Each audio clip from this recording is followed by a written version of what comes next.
Hey guys, so welcome to the Fall Guys radio show where we commentate on live Fall Guys games, but you can't see it, so you may as well just be watching the Twitch stream. My name is Michael the Fall Guy. Huh? The yellow team's losing again. Oh, fuck. You see that guy? He's just pushed another guy off another ledge, man. Yeah, what a douche. They're on the same team. What are they doing? I don't know. Oh, you hate to see it. So tragic, so tragic. Yeah.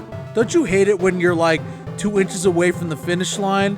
And so, no, you know what? No. Don't you like the player that's like 2 inches away from the finish line and there's only one spot left and they deliberately wait for the next person to come? Just to let it sink in that just to let it simmer and crush their emotions. It's the best. I love the ones where you're on like the hexagon panels for the final round, and one player just starts flying. That's my favorite. Yeah, I wouldn't know anything about that. I've never seen that. I also like it when salty cheaters get banned. God, did you see that they had to turn off Steam family sharing because people were sharing the game with a brand new account so they could keep cheating? Wow, that's fun. I cannot believe how sweaty people are getting over Fall Guys. I know, right? Like I'm gonna go ahead and just steal this line from Zero Punctuation, but he said that cheating in Fall Guys is like setting up an intricate vacuum system to cheat at Hungry Hippos. Hey man, don't knock Hungry Hippos. Shit can get lit real quick on. I'm not knocking Hungry Hippos. That was like my favorite game when I was 4. But cheating at Hungry Hippos is pretty pathetic. We can have money matches for Hungry Hippos, and it will get intense. Who has money match? That's not what this episode's about. This episode is actually now it is. Oh, now it is? Now it is. Oh, because I opened with a joke and now we're taking it too far? Absolutely. It's going to be 2 hours of Fall Guys commentary. It's already been like 9 minutes of Fall Guys commentary. You just described this whole podcast. You started it as a joke and now we're still going. Yes.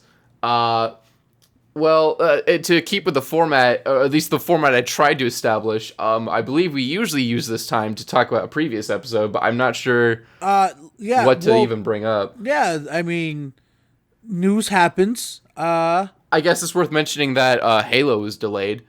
Oh yeah, Michael 2020 decides to deliver another devastating blow to Michael Soderblom.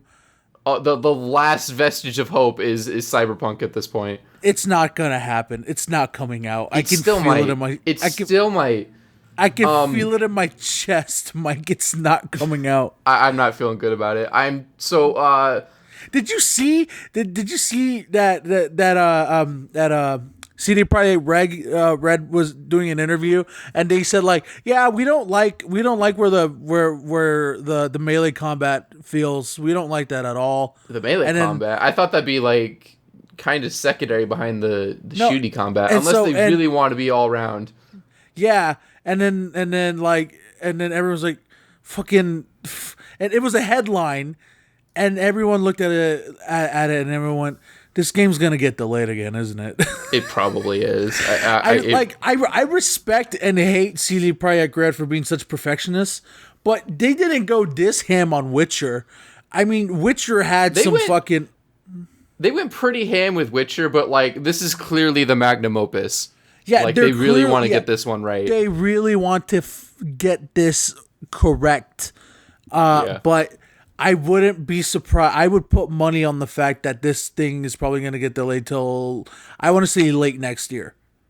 I will put money on I'm hoping for like March 2021, kind of like Doom was. You don't think so? No, this is CD Projekt Red, my boy. But it was already delayed twice by that point. They're gonna delay it. They're gonna delay it just to fix the fucking the lighting engine or some bullshit like that. Yeah, well, so, like, the ray trace reflections, they look really good, but, like, They They could. There was really one pixel missing in one mission, so we're gonna delay it for 3 months to fix it. We're scrapping the whole engine and we're starting from scratch. Yeah, well, now the new consoles are already out, so we want to refocus development to really bring the features to life on those systems. They just straight up restart production from the ground up, and they upload the video of them deleting the file. Oh my god! Is this game going to accidentally turn into Duke Nukem Forever? Oh god, I hope not. Where the end result sucks. Oh god! My god, Michael, can you imagine it sucks? All this and it sucks. Can you imagine if it sucks? I can't even. Oh god, I don't want to think about that. I don't want to think about that. Instead, I'm gonna change the subject to Halo news Michael? Again. So I believe just yesterday, this was pretty new news. Joseph Staten is gonna be in a leadership role for 343 Industries. Those of you who don't know who he is, I believe he's one of the founders of Bungie. Yeah, coming out of nowhere. And like, he's gonna be project lead when this game was supposed to be out in like what 3 months. So yeah, I'm guessing they thought the game was up to code, and then they released the gameplay, and everyone saw everyone's reactions, and then went, "Oh no, you motherfuckers are keeping this back in the oven." We don't even care about the launch money anymore. This is Halo, motherfuckers. What do you think about that decision to delay a launch title like that? If it's for the betterment of the game, all for. Like, I make jokes about Cyberpunk and a bunch of other games that get delayed, but I'm fully in the camp of like delaying a game for its betterment. I'm all for it. And as a launch title, like, Microsoft will be fine. Like, people are making jokes like, "Oh man, Sony's got this thing in the bag." There's no games for the Xbox. Yeah, they're not trying to sell you an Xbox. They're trying to sell you the Game Pass. Like, let's be clear.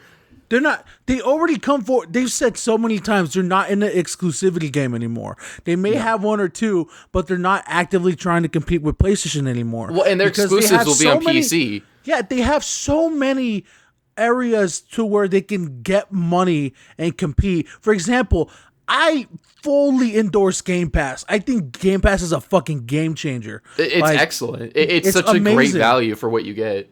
Like nothing. Sony hasn't even come close in that area. Like, no.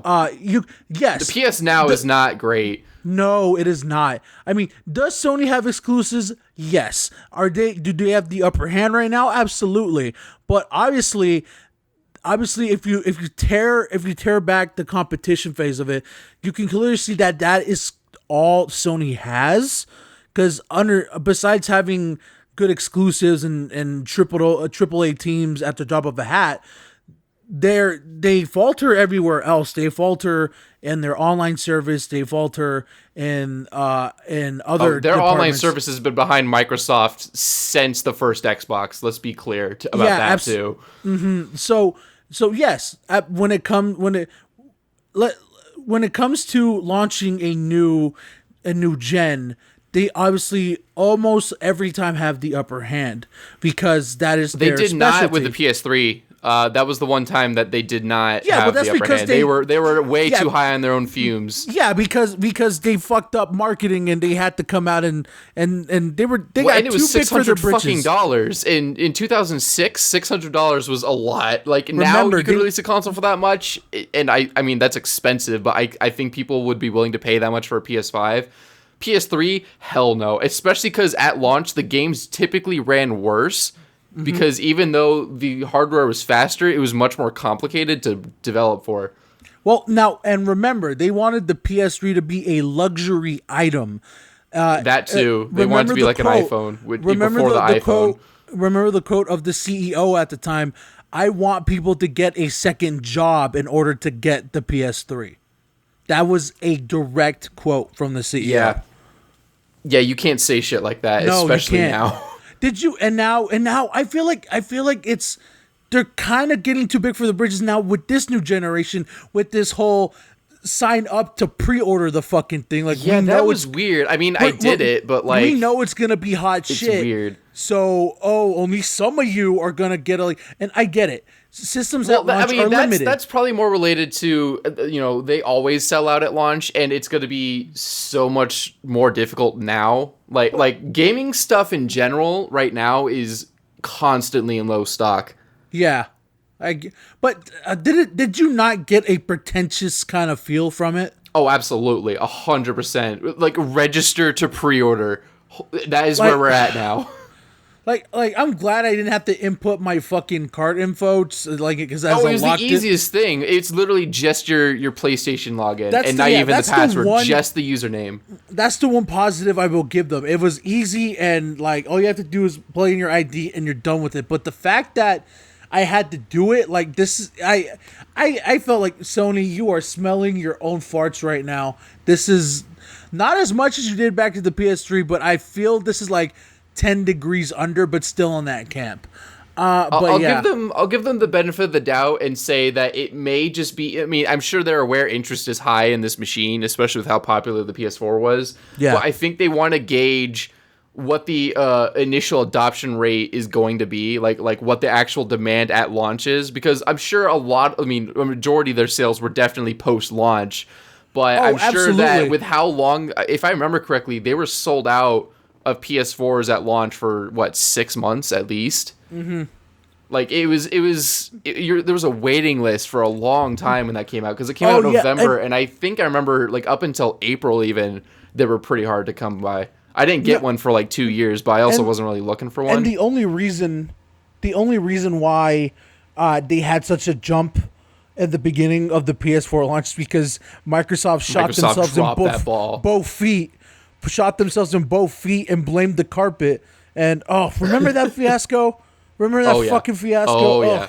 Always online. I was so afraid for this gen we're in right now. Like I was so afraid. I feel like Microsoft got the biggest taste of humble pie in that moment. Yeah. And they did what Sony did with the PS3 is they were sniffing their own farts from how successful the 360 was, and they're like, fuck it, we could do anything we want and no one will question us. And they immediately became public enemy number one for that. E3 was so legendary. It was embarrassing. It was a spanking. Oh my god. It got so bad that there started being misinformation. Do you remember that infamous picture of the guy resetting one of the Xbox One demo stations, and it was running Windows 7 or something? Yeah. Oh my! And people were like, "What the fuck is this?" Oh yeah, that shit was everywhere. But I believe that's actually pretty standard practice for a prototype device that isn't out yet. No, so, but it still was a bad look on top of everything else going on. Oh, it absolutely didn't help their image. No, absolutely not. And but I hardly believe that if the stars lined up for Sony for this past generation, if it wasn't for Microsoft humbly screwing the pooch on their own, and Nintendo. I mean, let's not forget that the Wii U was that generation too. Wait, the what? The Wii U? Let's not forget Nintendo screwed up. Wait, what's a Wii U? Oh, you're doing a bit. I thought you were actually Wait, confused. I'm not. Wait, what bit? What are you talking about? Very funny, Abraham. What the fuck's a Wii U? So both of their primary competitors dropped the ball super unbelievably bad. And oh my god, I think Nintendo had the PS4 was just exactly when it was just a video game console but better. That was all it needed to be. I will say, what a redemption arc for Nintendo. Oh yeah. What from being the laughing stock, not as big as Microsoft, but being this fucking Wii U shit, fucking get out of here, to the Switch. I remember the months leading up to the Switch. Our very own host, Michael, quote, "Oh, it's just gonna be a fucking tablet. Fuck that noise." I remember. I didn't say that. That's not a quote. I have the fucking I was disappointed by the specs, but I remember before they even announced it, I was like, I bet it's going to be a hybrid console, and I'm kind of into that, because I've always enjoyed portable gaming. And the idea of getting something like the living room experience on a handheld excited me, which is what we got. Revisionist history bullshit. I remember you saying that this is gonna. I remember you hating. Hold on, I was getting there. I do remember saying that the specs were disappointing because it was basically an underclocked Tegra 1, or X1, I believe. So, like, it wasn't even running at the spec NVIDIA set for it. So I was like, oh, cool, that's going to be great. And then when they announced the battery life, I was like, oh, cool. So can't even use it that long. Like, there was so many things leading up to the launch that made me concerned. I remember. But, like, in the end, we got a good system. So yeah. I was remember wrong. Trying to get hype, like, on Facebook or Twitter and whatever. And here comes Wet Blanket Michael, reminding everyone of the specs and the battery life of, like, I don't know, man, Nintendo's gonna have a tough time. Like, oh my god. But in my defense, well, not really in my defense, but like I did also notice that a lot of other tech review channels were saying the same thing. Even when they reviewed it, like, they were saying, like, oh, the controllers kind of suck, like, it's not comfortable to use. There was that left Joy-Con issue for a long time where it kept disconnecting while you're using it docked. Like, there was a lot of review outlets complaining about it, but nobody gave a shit because it was a handheld you can play the new Zelda game on. You can play the new Zelda while taking a shit. Yes, and that is probably the best feature of the Switch. Honestly, you can play X game while taking shits. Mm-hmm. You can also play X game on a plane or wherever you fucking want. Yep. So you know, to kind of end that and to sum it up, like, yeah, the console, the generations are kind of. Well, there's actually one more thing related to the Switch that is news related. Oh, then continue, because I have a segue. Well, we've got, like, because it's been rumored for a while, but, like, is it confirmed, or are we just pretty sure that they're going to make an enhanced Switch model? I mean, it's not confirmed from everything. Nintendo, but I think we basically know it's coming now. Yes, I mean, it's basically, yeah, and I wouldn't say bet on it, but there is a 98% chance of it happening. On it. Okay.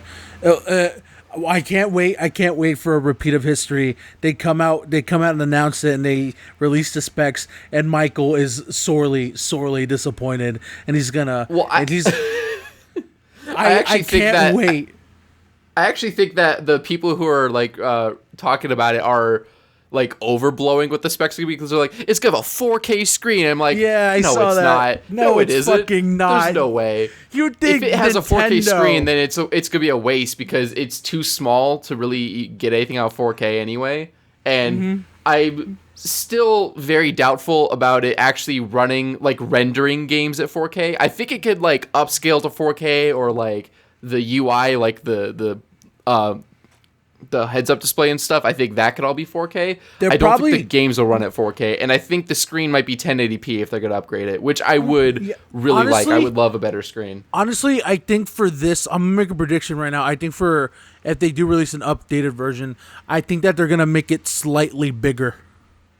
I was wondering about that. I think the form factor will be the same because I'm sure they're going to want people to dock it. Unless it requires a different dock to output 4K to the TV, but we'll see. Yeah, about but that. I think they're gonna make the same size. Yeah, no, I believe they're gonna make it a little bigger to kind of like to see what else they can add to it. But other than that, I don't know how much bigger they can make it while still having it be portable. Like I mean, I'm not saying the regular model is already, like, pretty big. I'm not saying they're gonna make it like a fucking super tablet. No, that I just don't think it would be a good idea to make it bigger. I think they could make the screen bigger because, I mean, if you look at it, their border around the screen is really big. Oh, and yeah. Modern display technology can go basically edge to edge. So I bet you they'll make the screen bigger, but they'll keep the actual console the same size. Yeah. No, but yeah, I mean, it's basically, I mean, it has a high chance of happening. And Yes. So, and I'm probably going to get it because I'm a nut for performance. Really? You don't say. Yeah, I don't believe you. Who knew? So I think that's all the news that's worth mentioning. No, actually, there's one more news story, not related to games, but it fits in somehow. The gods have finally they saw that Micah was having a very, very tough 2020, and they're like, you know what? We're gonna throw this motherfucker a bone. Not gaming wise, but something. They finally decided to throw a thunderbolt at Walt Disney Studios and say, hey, what? Tron 3. And Disney went, okay. But also Disney also went, but on one condition.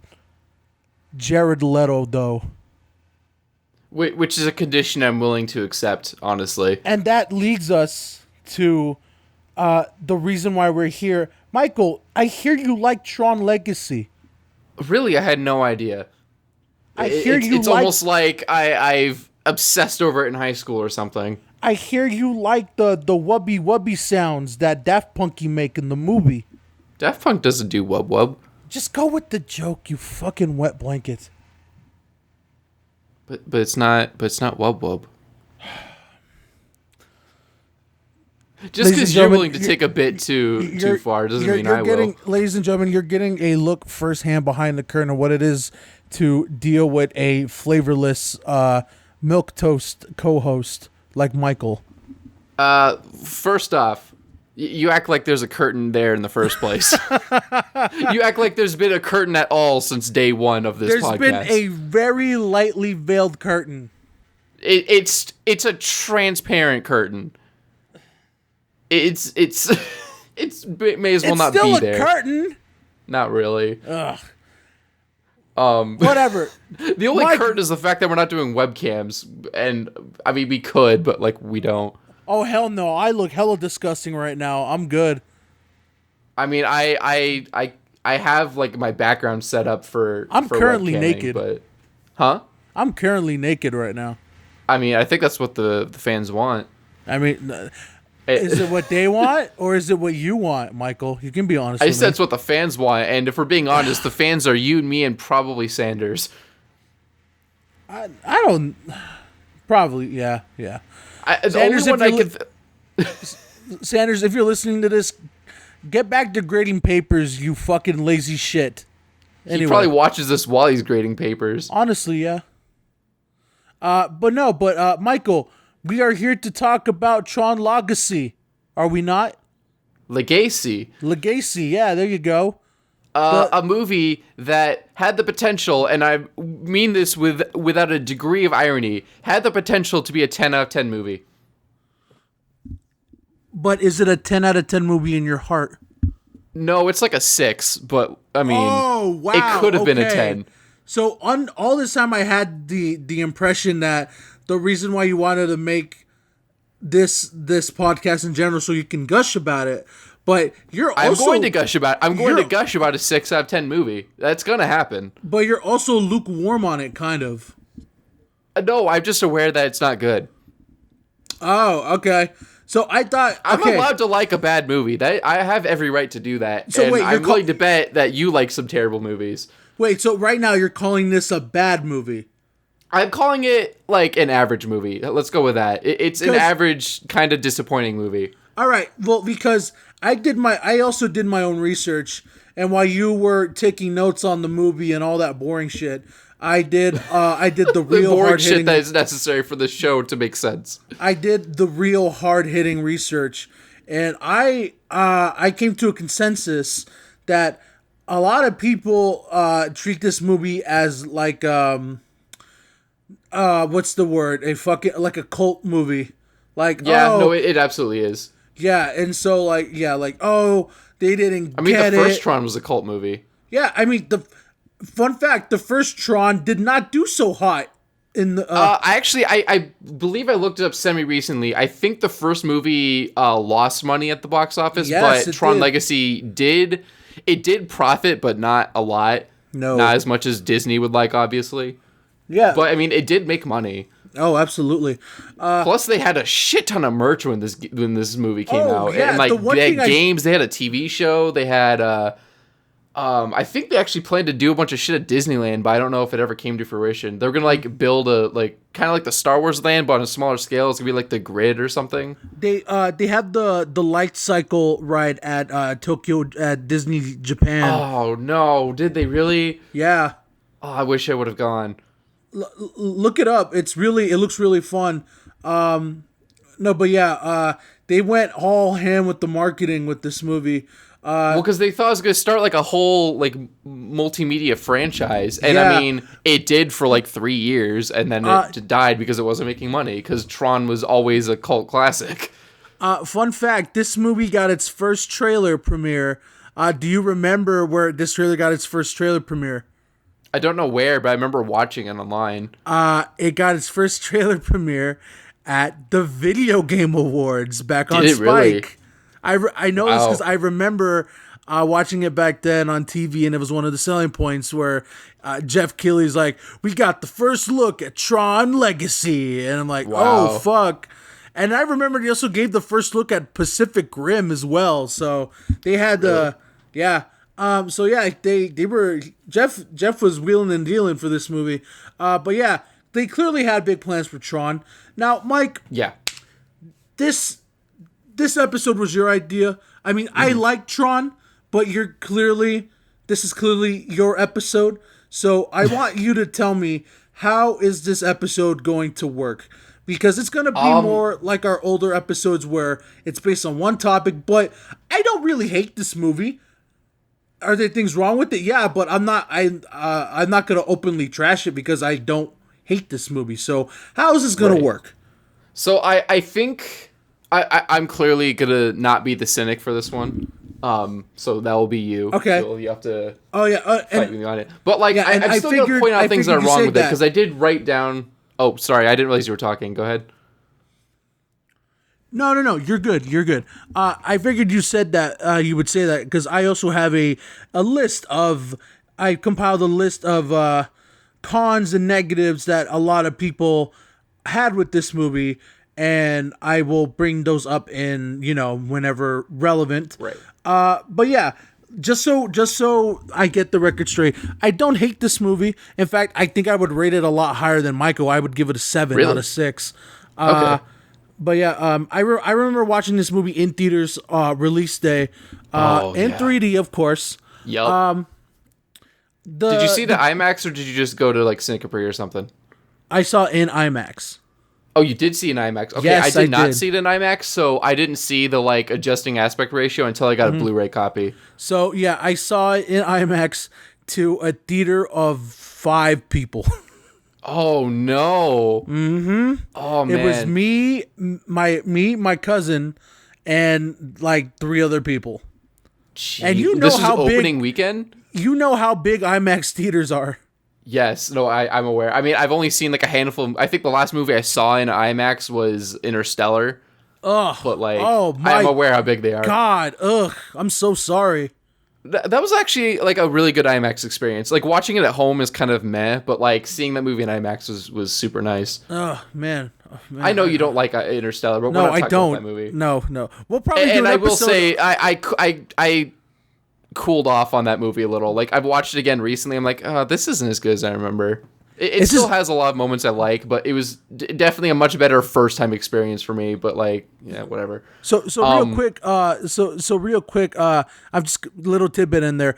The reviews for Tenet came out, and Interstellar is now officially his lowest rated movie. So I am justified. Yep, I'm justified. Of the movies of his I've seen, I would say Interstellar is. No, I think I still like it more than Memento, but not by much. Really? Wow, I would put Memento leagues ahead of Interstellar. Oh, you know what? His least favorite movie he made, my least favorite movie he made is probably Batman Begins. Oh, that shut movie your mouth. did what it needed to do, but it wasn't like fun to watch. Am I the only one that likes Batman Begins? Because even Sanders doesn't like Batman Begins, and I don't hate it, but like I don't. It's just fine. Yeah. To this day, my favorite movie of his, I believe his greatest achievement ever is Inception. That's for sure. I don't think you'll find anyone that'll argue with that. No, but we'll do a Nolan episode later. We should do a Nolan episode. That sounds like we need to do one, but we're not doing that. We're doing Tron. We're doing Tron. Fucking Tron. So yeah, we're doing fucking Tron. So yes, I saw this in theaters, and yeah, 5 people release day. I think I didn't see release day. I think I saw it opening weekend with. Did you know Eamon? Do you know who he was? Yes, I remember. Yeah, I saw it with him. I think I was in middle school when that movie came out, because it's 2010. Yeah, I was in junior high. 15. I guess it was high school. Yeah, I was in junior high when that came was out. it? Oh, now I'm not sure how old I was, but I was a teenager. And I saw it with him, and I think we saw it opening weekend because me and him were both super excited to see it. And I think it was the same weekend that The King's Speech came out. Oh shit! The movie that stole winner. every award that year, and I've never seen it to this day because I'm still spiteful for it screwing Tron over. It's a real good movie. Huh? It's a real good movie. I'm sure it is, but like I never watched it because I was so spiteful. Because I think we also I remember the theater being half full. If that. And I think everyone was seeing The King's Speech. I'm just imagining little Michael being spiteful. Man, fuck the Oscars. Oh, I was pissed, dude. That was the one year I remember, like, I sat down and I watched the entire award show because I wanted to see if Tron won any awards. No, absolutely They got nominated not. for one, and the one they got nominated for was sound design. Yep. And they didn't even win that. No. They got snuffed out of a visual award because I'm gonna go off later about that. Okay, like, yeah, I think too. the visuals for this movie are perfect. I have some. Okay, with one asterisk, and we will talk about that big asterisk. I feel like you and I are talking about the same asterisk. Okay. Yes, no, it's the only asterisk on the visuals for that movie, and we'll get there. Cool. So let's start off this, and then I'll let you go. So at release, Tron Legacy came out, and it has a 51% on Rotten Tomatoes, but the audience score is at 63%. Still, ouch. That's pretty low for an audience score. Here's the consensus. Tron Legacy boasts dazzling visuals, but its human characters and story get lost amidst its state-of-the-art production design. That is pretty accurate. Yeah. So, it's obvious that the fans or the audiences liked it more than the critics. And with that being said, Brother Michael, take us away. Okay, so I because you asked earlier about formatting, I was wondering if we should kind of go through it like we did with the Star Wars episodes, because I don't know how many people have seen this, so I feel like we need to kind of do a dirty run through of the plot. Yeah, and that's what I figured you would do. So I'm gonna let you lead the charge on that, and I'll jump in at whenever it's relevant. Okay, so the movie opens up with it's a few years after the first Tron movie, which that whole movie was basically about a guy has his video games stolen by someone who becomes CEO of a company, and he has to prove that he wrote the games, gets stuck in a computer fighting a computer program that's trying to take over the world, blah, blah, blah, gets out and proves that he made the games and becomes CEO of the company. Done. Happy ending. No one cares about the first movie that much. Jesus. Okay. I mean, I like it, but it's kind of bad. It's all right. It's a cool, quirky movie, but like it's not. Jeff Bridges, though. Jeff Bridges. Yeah. God, crap. Hold on. I need to mute Discord. It's stuff going off. God, I don't know how to do that without muting you. Oh well. If someone. Oh wait, no. I know. I'll mute the server I'm in for an hour. Yeah. There we go. Okay. Sorry about that. So. Where was I? Okay, so it's a few years after the first movie. The CEO of the company, Kevin Flynn, who was the main character of the first movie, played by Mr. Jeffrey Bridges. He's pretty successful now. He has a son. His wife passed away. I don't remember if the wife was supposed to be the female like side character in the first movie. I didn't catch the name of who it was. Yeah, me neither. And plus I think she was supposed to be with Alan by that point, who was the guy who wrote the Tron program, who's also in this movie, by the way, which was kind of nice. So he becomes obsessed after his experience being inside cyberspace. He becomes obsessed with, perfecting a system of that nature. and he discovers something that he wants to show the whole world. And then he disappears, just vanishes off the face of the earth. For and like then his 15 company, years, correct? Huh? For like 15 years, correct?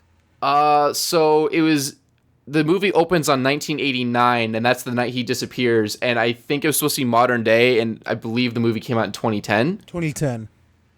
So they talk about it being like 20 years. So let's just say 20 as a nice round number. He is gone for a very long ass time. Yes. Which actually I have something to say about that in particular, but we'll get to my notes later. We're just going to the plot. Okay. So he just vanishes off the face of the earth. Alan tries to take control of the company, but it doesn't become profitable. So, a bunch of corporate people take it. Oh boy. And Sam, his son, even though he has controlling interest in the company, he never, he's disenfranchised by the fact that his dad left him. He has no mom. I believe his grandparents passed away when he's like 15. Mm-hmm. He just ends up in the wrong side of life. And all he really ever does with the company is fuck with them. And that's actually in the opening of the movies. It shows they're releasing a new operating system. And they're like selling it for a stupid amount of money, even though they haven't changed that much on it. And, Alan is clearly not happy with it. So he sneaks in and releases their operating system on the internet for free, just to like fuck with them, and because that's his dad's philosophy was everything should be open source. Real quick, I want to jump in real quick. An opening scene which ends with him jumping off a building. Yeah, and I that's actually something I want to get to, because that particular bit and a few others are pretty important to this movie. Yes, believe it or not. I know too. I said, there's a lot of parallels, and that's like a big one. You mean like there's a parallel at the beginning in this movie when he's on his bike? There's a lot of parallels with the beginning and like other parts of the movie, like the cyberspace and non-cyberspace portions of the movie have a lot of parallels. Anyway, continue, Michael. So after that, Alan shows up, says, "Hey, I saw you screw with the company, but I just want to let you know I got a page. Yes, a page on a pager on a fucking beeper, which even in 2010 was out of style, and they addressed that." Yes, sir. I believe. Which, side note, I think my mom still carried a beeper around until like 2013. Like seriously, because it was for work or something. Well, they still to this day have a landline. I don't know if they use it. Oh my god. Yeah. Again for work, but yeah. So it says I got a page from your dad's arcade, which has been disconnected for 20 years. Like the numbers were disconnected. So his son, shows up at the arcade, kind of looks around. It's clearly been abandoned for 20 years. Goes to play a game of Tron, with like a light cycle game in the back. Finds out it's a secret door. Opens the door, goes down, and finds a computer, which I noticed I when I was watching it last. I think it's similar to the computer from the first movie, the one that Master Controller was on. Because I remember wondering when I was watching it the other day, like, I wonder, did they even have touchscreen keyboards in the 80s? And then I remembered, oh, wait, that was in the first movie. So, like, that actually still fits the canon. Yeah. Real quick, I also want to add, we talked about parallels. Another thing this movie does really good is putting in little details and little hints and jabs. Details. Yes, and my absolute favorite, and it's so minuscule, but my absolute favorite is in the beginning where he goes to the arcade, he starts it all up, he gives it power, and there's 80s style music playing because of course. Oh yeah, I believe it's a Journey song. What was it? No, it was a Journey song, but that's not the song I'm talking about. You probably missed it. Sweet Dreams. When he's going down about to go into Tron, Sweet Dreams is playing. Yep. I'm like, oh, that's good. Yep. That's good. Yeah, you could like barely hear it. It's. Have you seen those YouTube videos where it's like X song, but you're in the bathroom at the prom or something? Yeah, it's like that. It's got that kind of sound to it because he's like downstairs in a basement. But just the connection of I don't know. It's so minuscule, and but I love it. It looks like it was the same. I don't know if it was the exact same set, but they clearly meticulously tried to recreate the same arcade from the first movie. Like it's very close. It even has that kind of like that little upstairs section where they're talking in the first movie. He goes in there and it's all covered up with like dust covers on all the furniture. Yeah. No, it was just really cool to see the arcade again like that. Yeah, and just the little sleight of hand, meaning that the song and the movie have like so it goes good. So yeah. Yes, he goes to check out this machine, and what happens, Michael? So he starts tapping away at the keyboard and runs the last program that was run on the computer, and he gets lasered into the grid. And what that's is where the the majority grid, Michael? of the huh? What is the grid? It's like a physical representation of cyberspace where programs are like someone you can walk up to and talk to, which is kind of how the first movie was, except the visual style is so much better and more consistent in this movie. Not to mention, it's just better because it's 20 years newer CG. And I gotta say, even a decade later, it aged pretty well. Yeah. Except for that asterisk. We will get there. We'll get there. So he finds himself on the grid and immediately gets snatched up by some programs. The programs. And hauled off somewhere to play some gladiator-style games. Meanwhile, he still doesn't know where the fuck his dad is, so he's fighting to survive in some disc wars.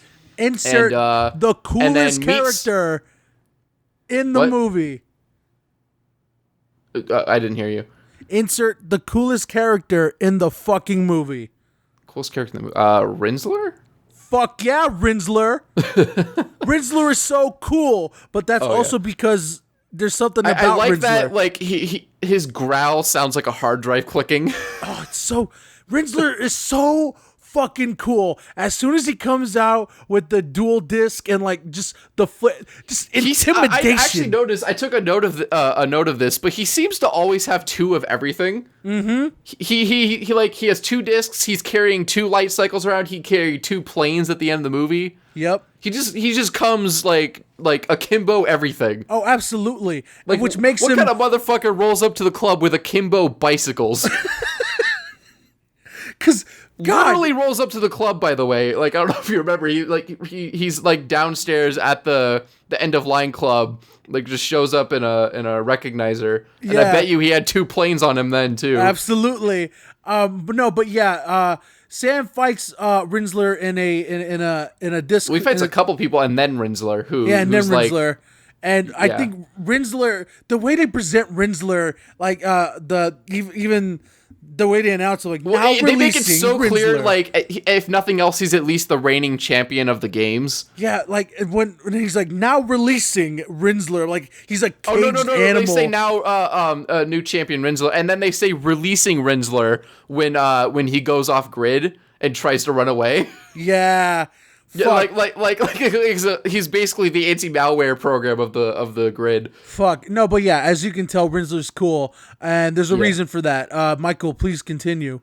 Yeah, so he survives a fight with Rinsler, barely. Like, he's down on the ground, he's about to eat it, and then Rinsler sees that he's bleeding, and programs to explode in the glass. They don't bleed. No. So he realizes, this is a user, so he picks him up and then brings him to Jeff Bridges. Wait, what? He's alive? Yeah, like, my dad, here he is.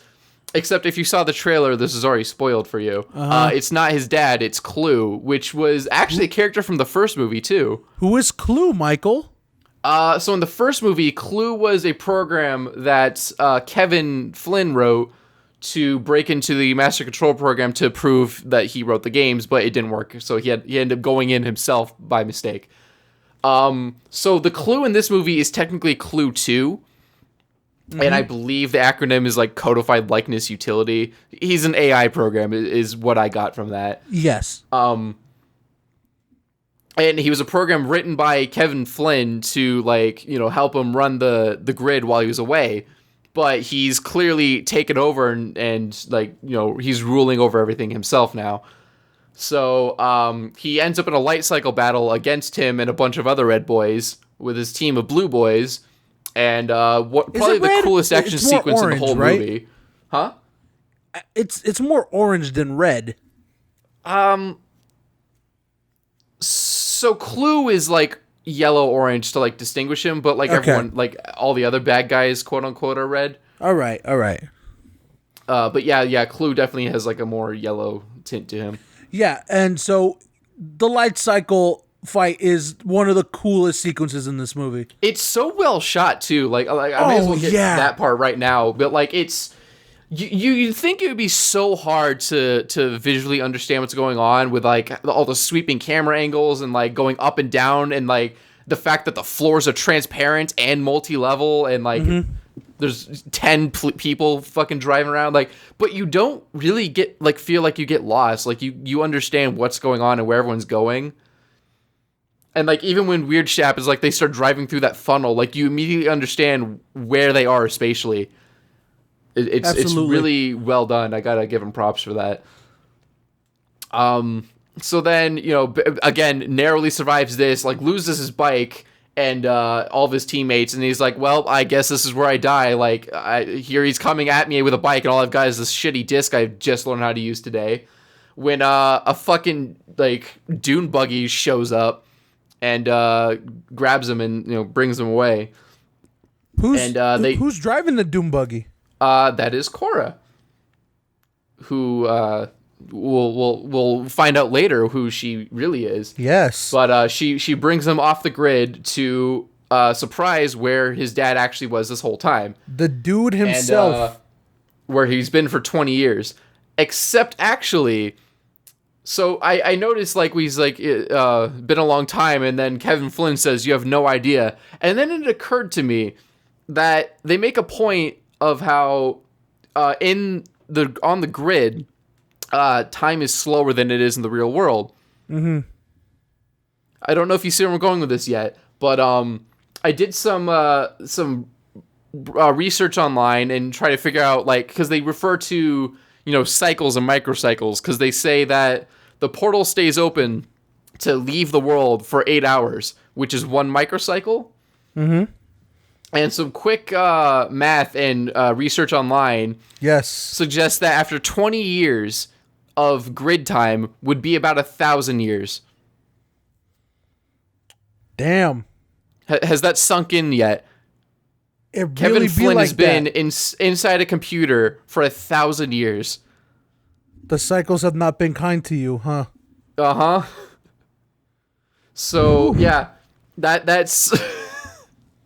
I don't know if that really impacted people, how truly long he's been. Because I remember when I first saw it, I was like, why is he so fucking like, I am God Zen mode after just being here for like a couple decades? Like, you know, I don't get like that when I turn 50. That'd be weird.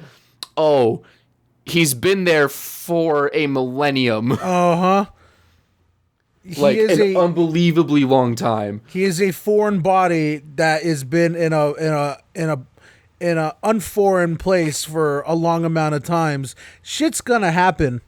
Yeah. So I just want people to know when they're watching this movie at home, this motherfucker's been there for 1,000 years, and he and you kind of see on his face like they clearly planned that, because like he's so at a loss for words when he sees his son, which you would be after 20 years, but like there's just something else in his eyes where it's almost like he doesn't recognize him, but he knows he does for a second, and then he realizes it's his son.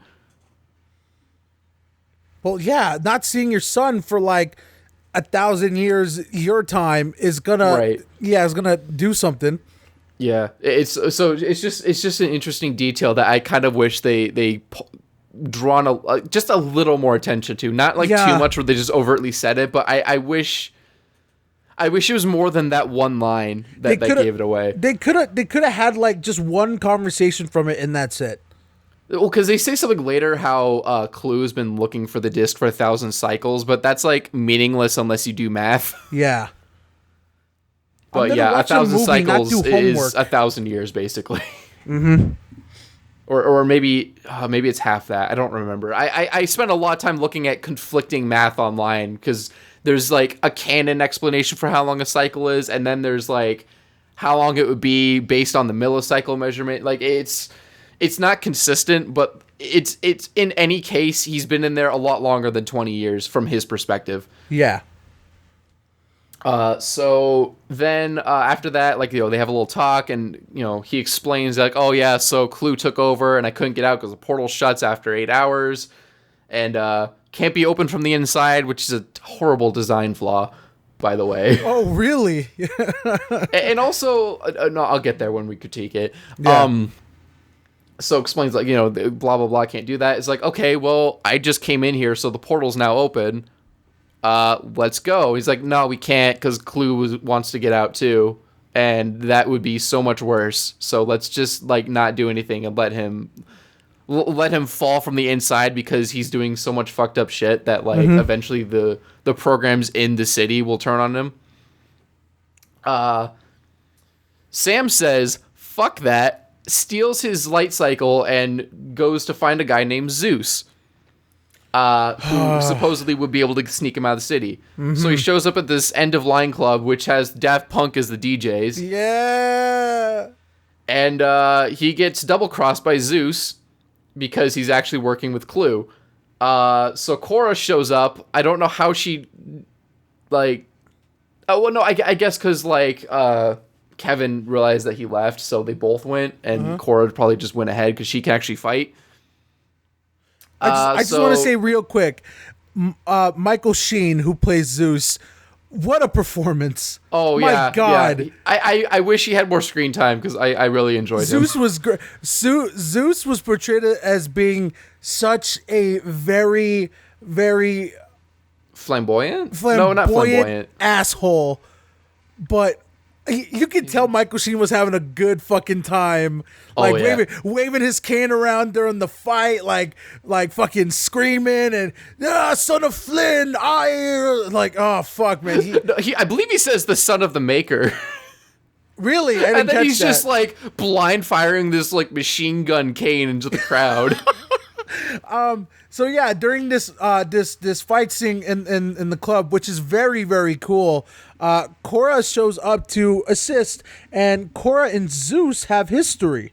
I caught that. It seems like they were like a thing for a while. Like I don't know if you could call it dating if it's like computer programs, but like, and there was something there. Do you know what that was, Michael? Cyber sex? No. That was that little instance, like, oh, me and Cora have history. That was a little thing to let you know, hey, you like this movie? You do? Watch the show. Hey, watch the TV show. Yeah, which I want to preface real quick. I have not seen the show yet, because I've seen clips. I have not seen the full show, but I have heard it is pretty decent. Yeah, I added it on my Disney Plus list since I now have access to it. Yeah. But I haven't watched it yet. No, but yeah. But that's what that is. Like all the little inserts of like, oh, we used to have history. Oh, this happened. Or this. It's all like they clearly had a whole expanded universe planned out here. Oh yeah, they wanted to go full Star Wars with this shit, but that clearly didn't go as planned thanks to one individual called Brad Bird. Well, it's also the fact that I believe, if I remember my history correctly, there was a writer's strike during the production of the movie. Yeah, that's true. I forgot. Which is going to explain something I'm going to get into a little bit later. Then Kevin shows up to like really turn the tide of the fight, because I believe at this point Cora gets injured. Huh? Well, he has one of the coolest entrances ever. Oh, where like he just like everything goes dark and the music changes. No, he kneels down, puts his palm all he does is touch the ground, and then all of the friendly programs just turn the tide. And he has a hoodie on, looking like some messiah fucking figure. I'm like, oh, that's so dope. Yeah. Oh no, his costume is like, the costume design is perfect, frankly. Mwah, mwah, mwah. Amazing. But yeah, like he just shows up and buffs the whole party basically. He's a support. Doesn't even fight. He's just buffing. So Cora gets injured. They're making an escape to the elevator, and one of the bad guys grabs his disc before they get away. It's Zeus. Zeus grabs the. No, it's not Zeus. It was a red guy. Oh, that's right. And then Zeus shoots him in the head and takes it. Ah, right, because Zeus is a fucking scumbag. You're right. Yeah. Zeus sucks. So, then they jump onto a solar sail, which was like a callback to the first movie. Fix Cora up, and that's when we find out that she was an ISO, which was it stands for like isomorphic algorithm, which is basically a sentient species that came into being inside the grid, which was going to be his gift to the world. Yes. So there was a whole lot of them, but now Korra is the only one left. And they I think they tried to like get across the like how big of a deal it was. Basically like if they found the key to unlock all the answers of the universe. Well, that's basically how they played it. Is like, oh, like it's not aliens, it's not God, it's these. This is it. This is the answer to everything. This is 42. Oh my God! If we go back and count, will there be 42 of them? I don't know. I mean, you do see them like showing up in the like wastelands, so maybe we can go back and count them. I think it was more than 42, especially because they had that like giant ass building full of them. What a crazy ass fucking Easter egg that would be. Oh yeah. So so that's when we find that out, and she's like the last one because there was like a whole purge after Clue took over because he didn't like them. He considered them an imperfection. And I was wondering. So and Clue, one of the reasons for Clue's creation was he was given the order to make the perfect system.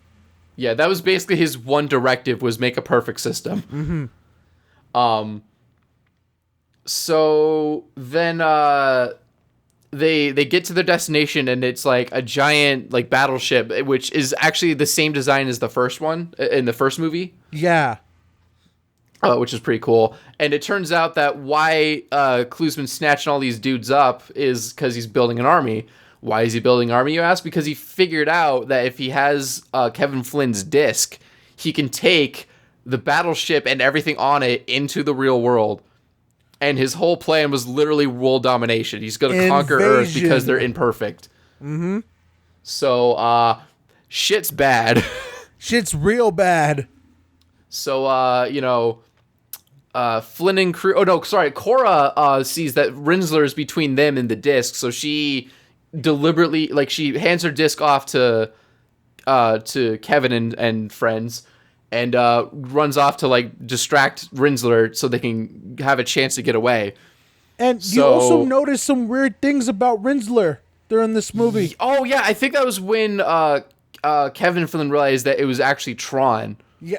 Now, Michael, who is Tron? He was the he was the program in the first movie that defeated the Master Control program, and really the first movie was about him, not really about Kevin Flynn.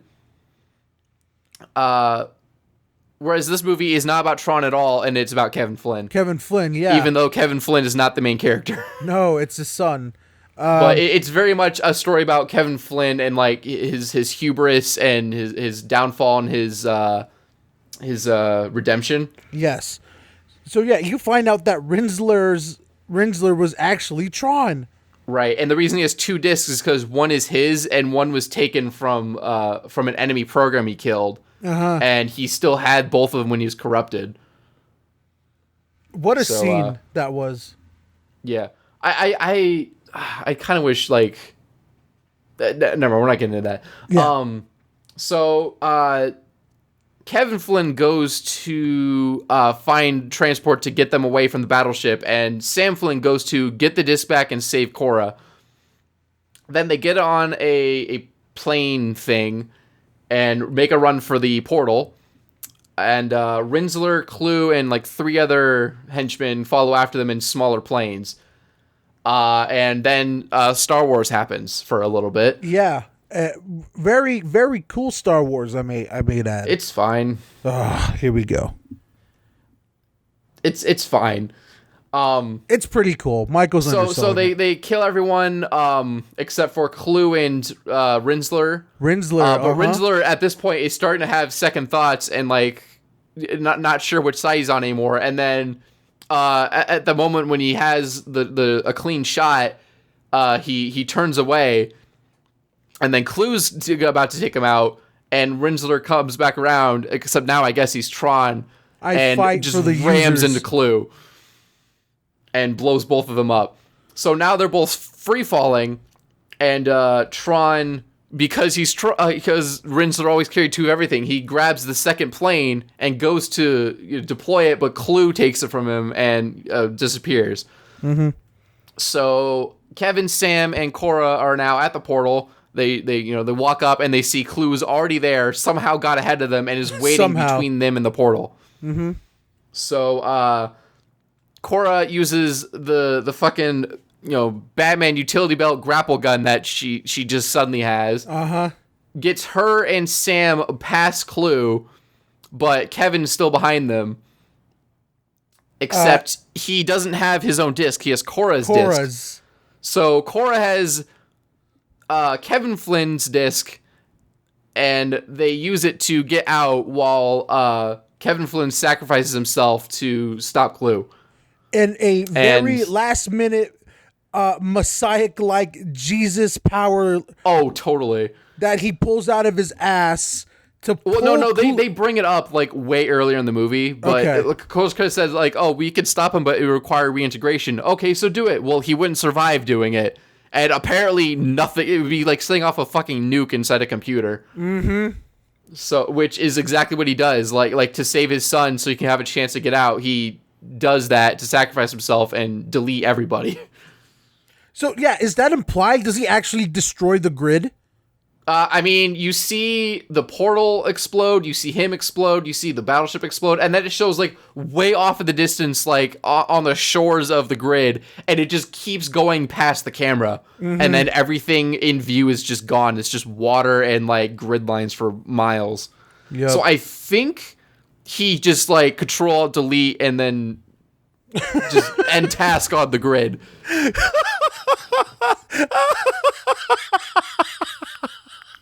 Like, that's basically what happened. I'm sorry. I know. In the context of the movie, it's supposed to be this big heroic sacrifice. Oh yeah, it's got like the really like loud music, and it's like super emotional. But and sad and shit, and it's like it's flashing pictures of him and his son together, and he says goodbye, and he's like smiling with a tear rolling down. But nah, he basically deleted that motherfucker. Yeah, when you put it in that context, he did just Control-Delete that shit and fucking hit the X button on the task manager. You know what he did? He deleted System 32.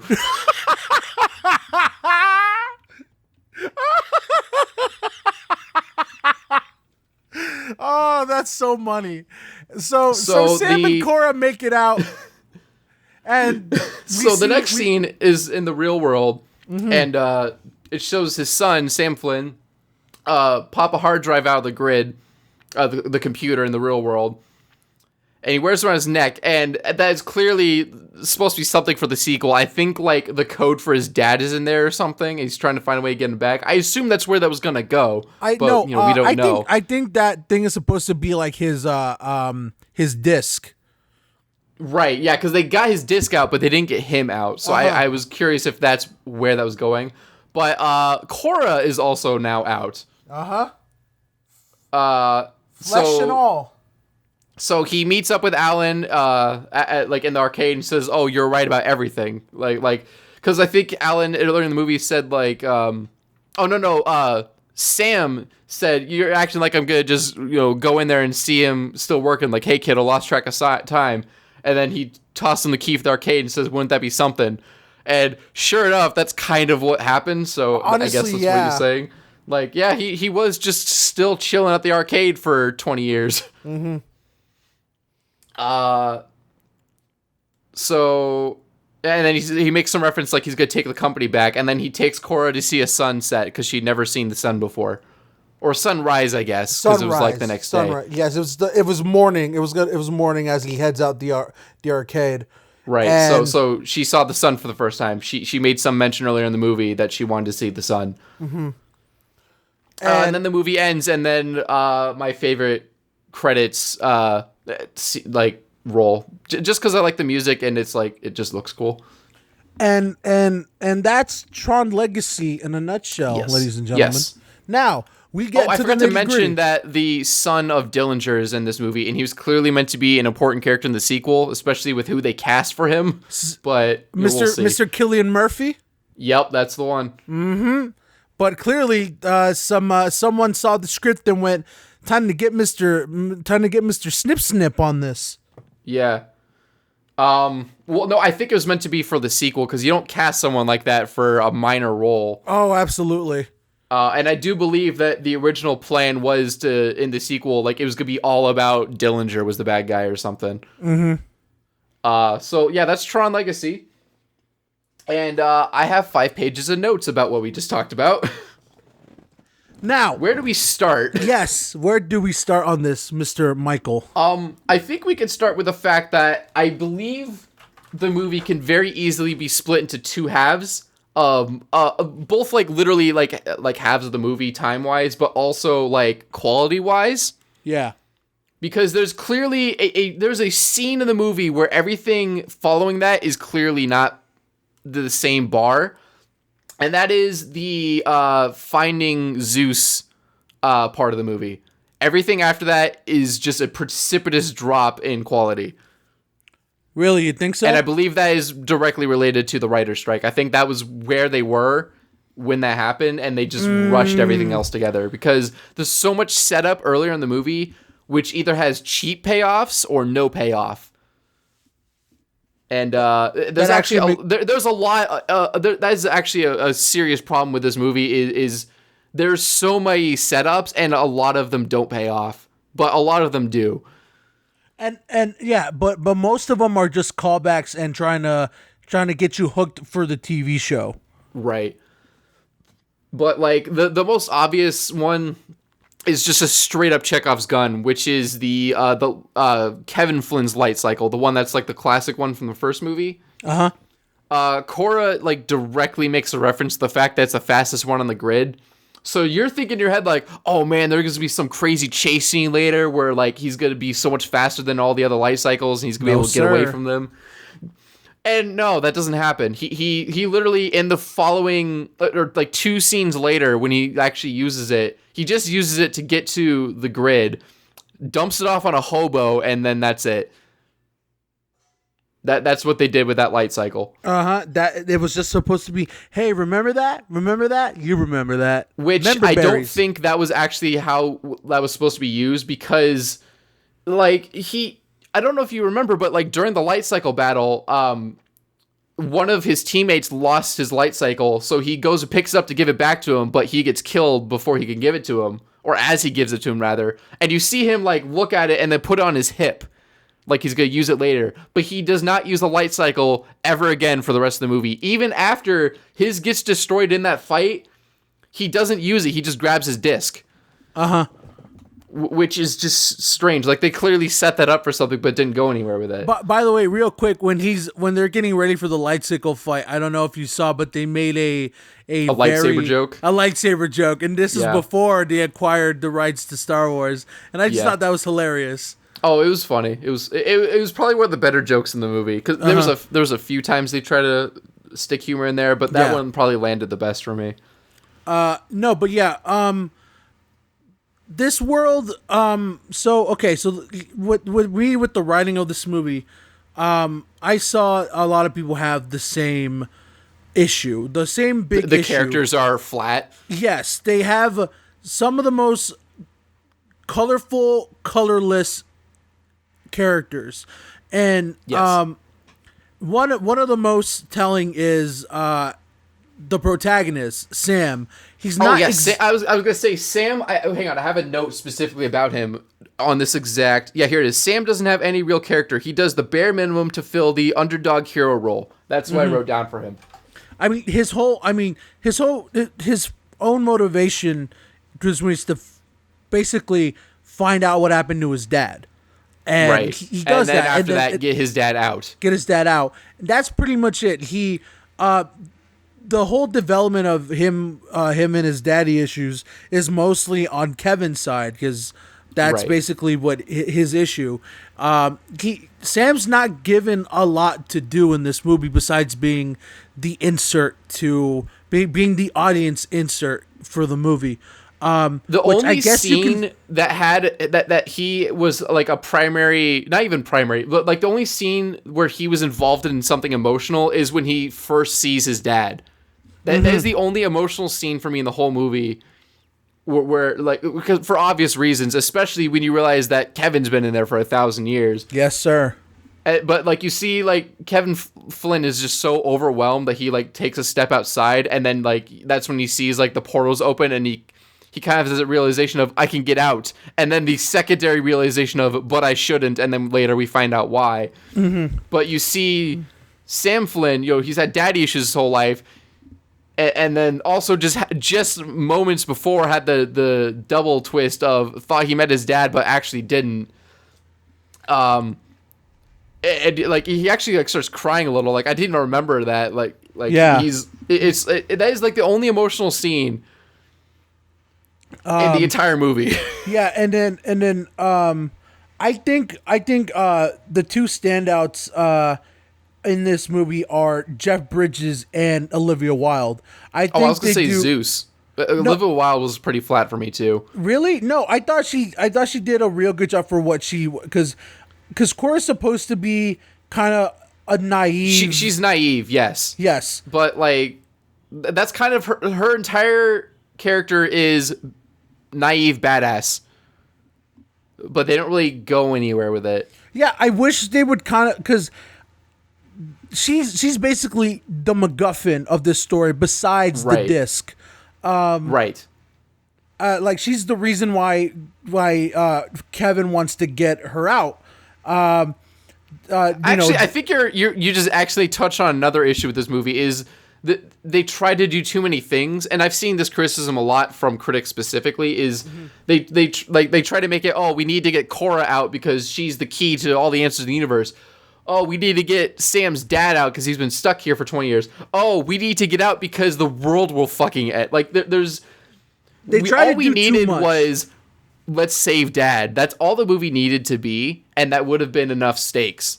Especially if they spent time developing that and we actually cared about the relationship between the two of them. Yes. And we actually rooted for them to get out. Whereas the climax of the movie is because the world will end. Yeah, like that's where it goes. Like it always has to be a save the world story because that just feels like something an executive wrote in. No, it did feel like that whole Clue's gonna take over thing was kind of shoehorned in there. Absolutely. I mean, it was literally during the as I mentioned, the rushed final act of the movie. Yeah, because I feel like they never established that. Yeah, I feel like the way they set up Clue was he was made. Like you said, his only directive was to make the perfect system. And I don't think, and that's what he did in his eyes. He took over the grid and he was running it the way he did. I don't think the way they set up Clue in his characterization that he would care about the. Why would he give a shit about the world full of users? He hates users. Yeah, if anything, he would want to close the portal, not use it to get out. He would I don't want more users in my system. Like they're a disease, they're corruption. Like that would have been more interesting. Exactly. He was just hunting them down and trying to keep them from escaping because he sees users as a sickness. Yeah, if anything, besides getting the disc, I feel like the movie would have been a lot more as him having a vendetta. More of a vendetta against Kevin, and because I see that in the beginnings of the movie they pepper this idea where he's a false god. No, and they rose up against their false deity like that. That would be such a more interesting motivation than I want to rule the world.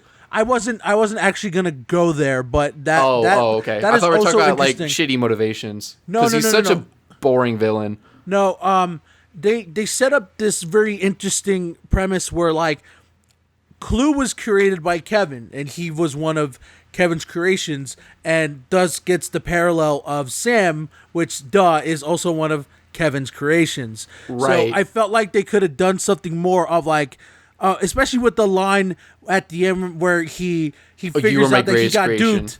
Yeah, where he got duped of the disc, and Clue says why, and Kevin goes, "He's my son," and you could feel like Clue was still I felt he's still bitter that he felt replaced.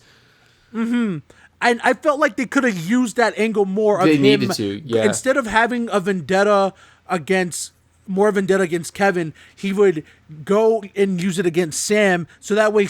And in turn, Sam can have something more to do, because they go oh man, this guy hates me. Why does he hate me? Because I'm also he sees me as replacement. Because my dad was splitting attention between me and him. Exactly. And I felt like they could have do something with that. It felt like they brushed it like a little bit. Like the idea was in a head of some writer somewhere, but they never went anywhere with it. Which is why I say this movie had the potential to be a 10 because absolutely. There were strong ideas for themes in this movie.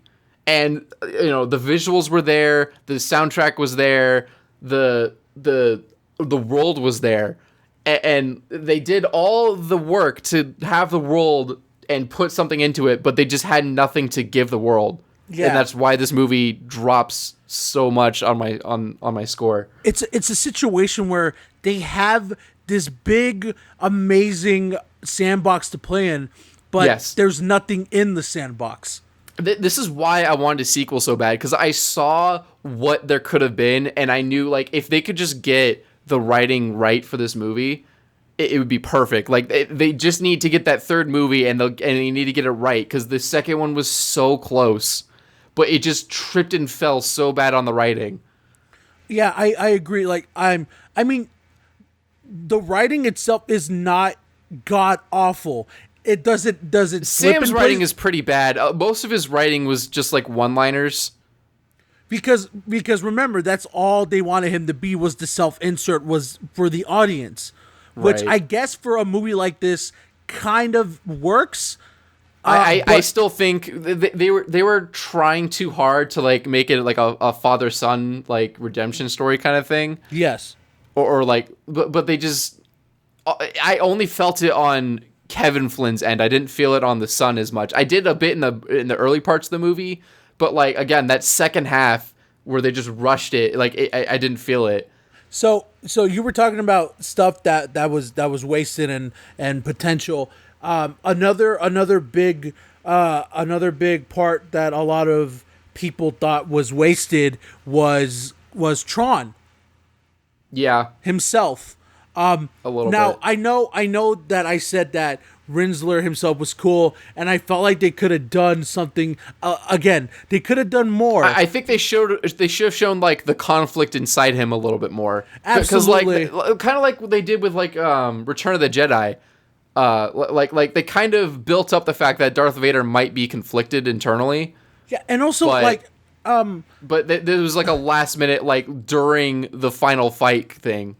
Yeah, when he says I fight for the users, right? And I think it should have also not been like he was corrupted, like literally because like Clue hit him with a disc or something like off screen. Yeah, like, I think it needed to be more like he switched sides because he thought Clue was right. I think it needed to be something more like that, where would have Clue been was more interesting. So charismatic and certain in his idea that users were a false god and we need to rise against them. Mm-hmm. I think they needed to play more into that and then have Tron decide to switch sides. Yes, because I feel like because Tron is the name of the fucking movie. Exactly. It should he have needed to be in it more, and he. And some people feel like I think I was watching Red Letter Media's review of it, and they feel that the Tron was Rinsler twist was a last minute change, because every time they mention Tron, except for once on screen, is you can't see their mouths saying it. It's like ADR or something. Yeah. The only time you see a character actually reference directly to Tron is actually I guess it's twice. Is they mentioned like how he was killed, quote unquote, or how they thought he was killed, and then when he's flying over in the plane and you see Kevin look up and say, Tron, have you become? That is the only time they directly reference that Rinsler is Tron on screen without just audio. So I thought that was kind of interesting that may have been a last minute change. Yeah, and like I said, I also felt like they were gonna also use Tron in the sequel because he clearly survived. Yes, yeah, they made a clear point that Tron survived the fall. Yeah, and that was another like cliffhanger thing. Yeah, while he was falling, the color of his suit changed from. Yeah, it was while he was in the water. Like he looks and he turned blue. Yeah, which is the color of the good guys. Mm-hmm. And so I feel like they could have used Tron more than they did. Like don't make him like if you want to tell a story about Kevin and his hubris and all that, then yes, do that. But don't just make Tron a footnote. Don't like in the movie named after him. Exactly. You're allowed to tell the story of this secondary character or this other character you want to tell. You're allowed to do that, but don't overshadow the reason why. Don't basically write him out of the movie until you remember. Oh wait, the movie's called Tron. We should probably put him in somewhere. Exactly. And like I said, while I love the aesthetic that Rinsler gives off, and which, by the way, I believe on Rinsler, like on his chest, there's like a little T made out of boxes. Oh my god! Oh my god! He is so goddamn cool. Yep. Oh. Yeah, I want to mention that real quick. Like, I don't think any other character has a suit that does that, but hang on, let me find a picture and I'll drop it in the Discord. You know, aesthetic-wise, Rinsler is so but I just wish there was more meat to this wing that looks so delicious. For sure. Yeah, again, like the world is perfectly set up. They just didn't have anything to put in it. Or they did, and then writer strike. Oops. Yeah. Okay, so, there. I dropped it in chat. You could see the T right on his neck. God, he looks so fucking dope, man. Yep. Okay. Besides, so we already criticized the writing. Now the two biggest strengths of this movie are its visuals and its audio. Which one do you want to talk about first? Because I have a feeling let's do the audio because the visuals is gonna have a little more discussion, I think. All right, cool. Now, although I know we don't usually do this, but can we take a quick bathroom break? Oh, absolutely. Because we can do that. I've been chugging the tea, so we'll be right back, ladies and gentlemen. We'll be right back.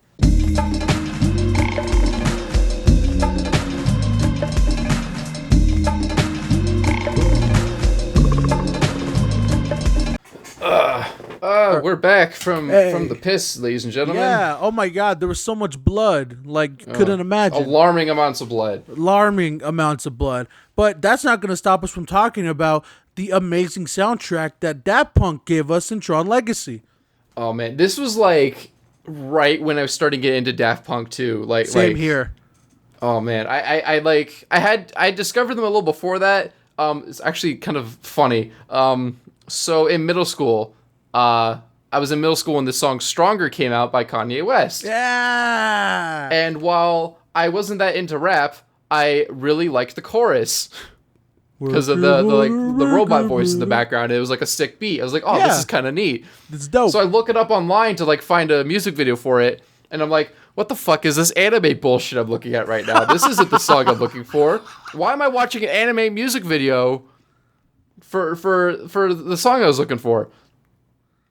Little did I know a few years later that it would be one of my favorite musical groups. Yes, to this day, Michael is still a fan of Mr. Kanye West himself.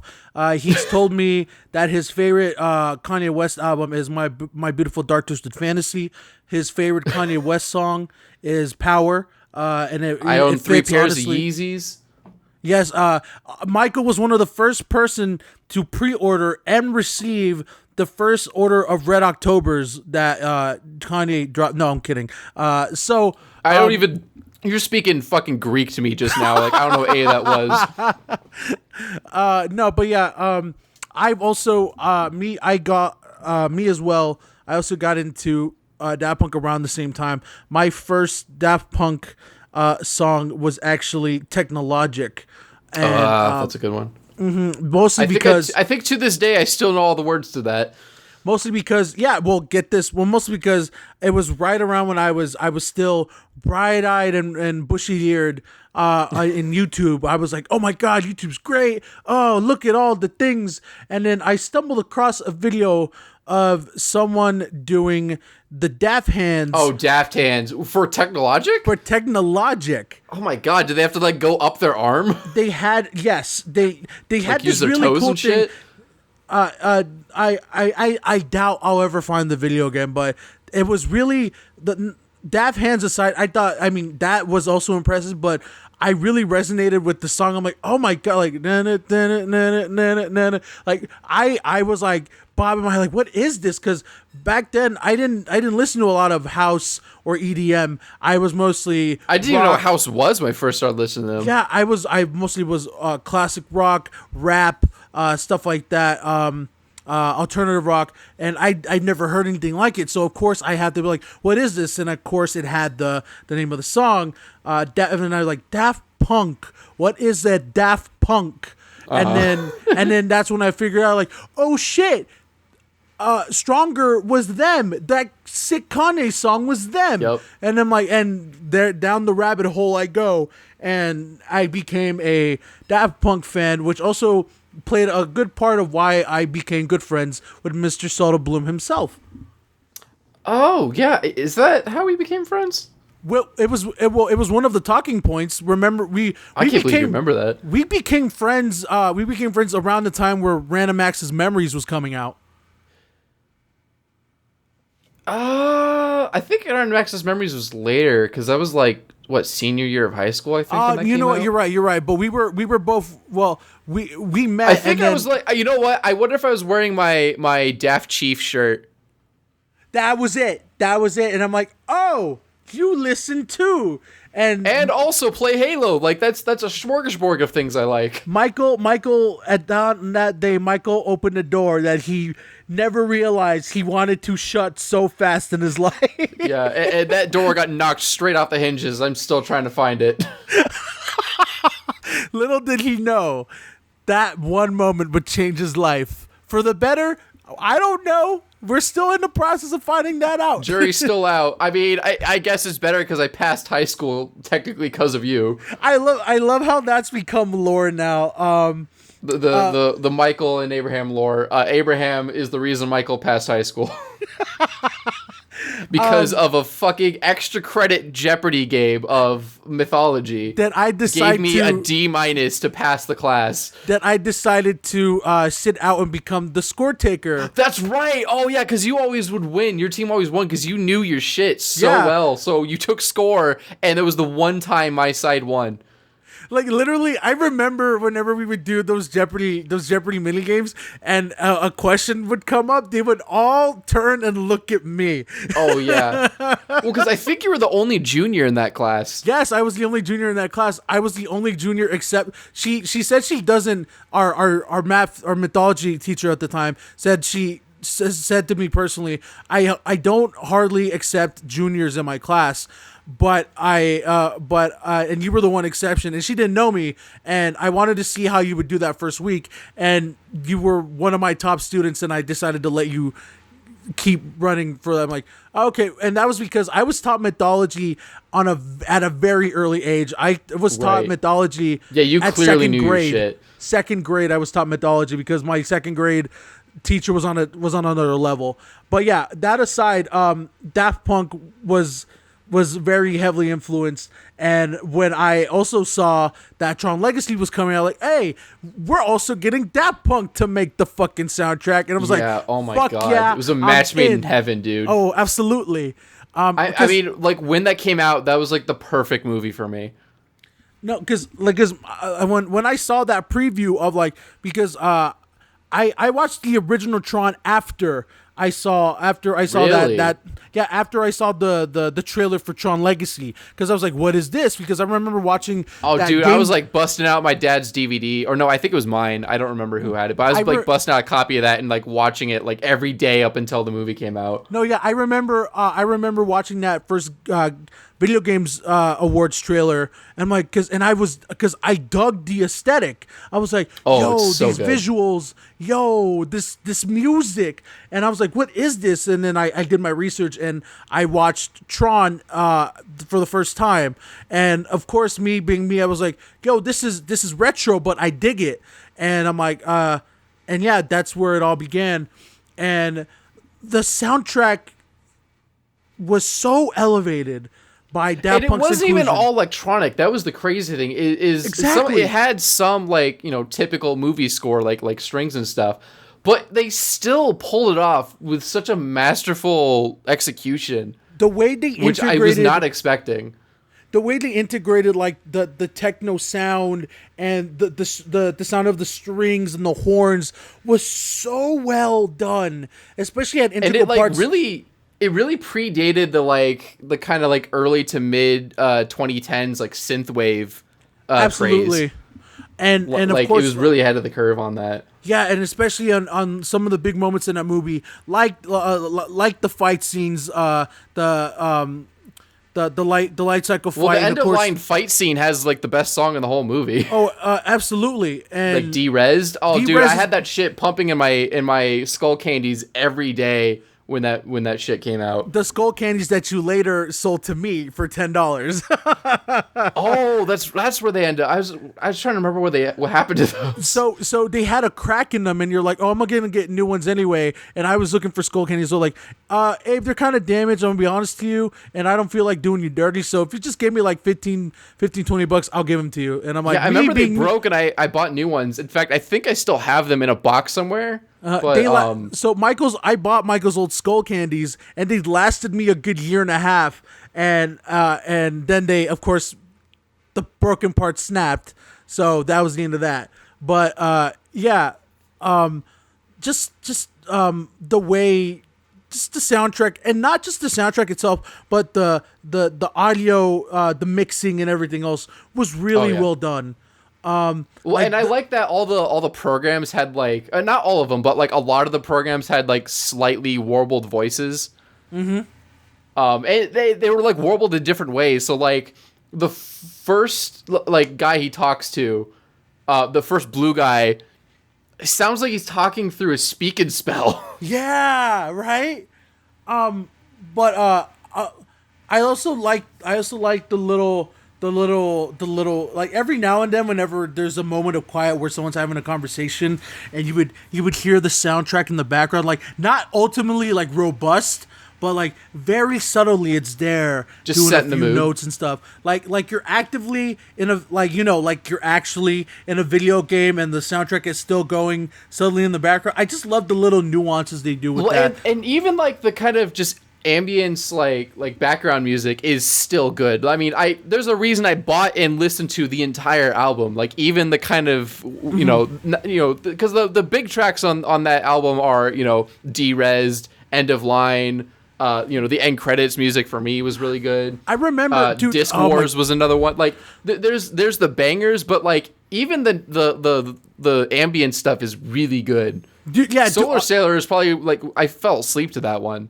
Yeah, dude. No, I was about to say like I will not be remiss if one night I just go on YouTube and look up Tron Legacy ambient music 10 hours. I will fall asleep to that. Absolutely.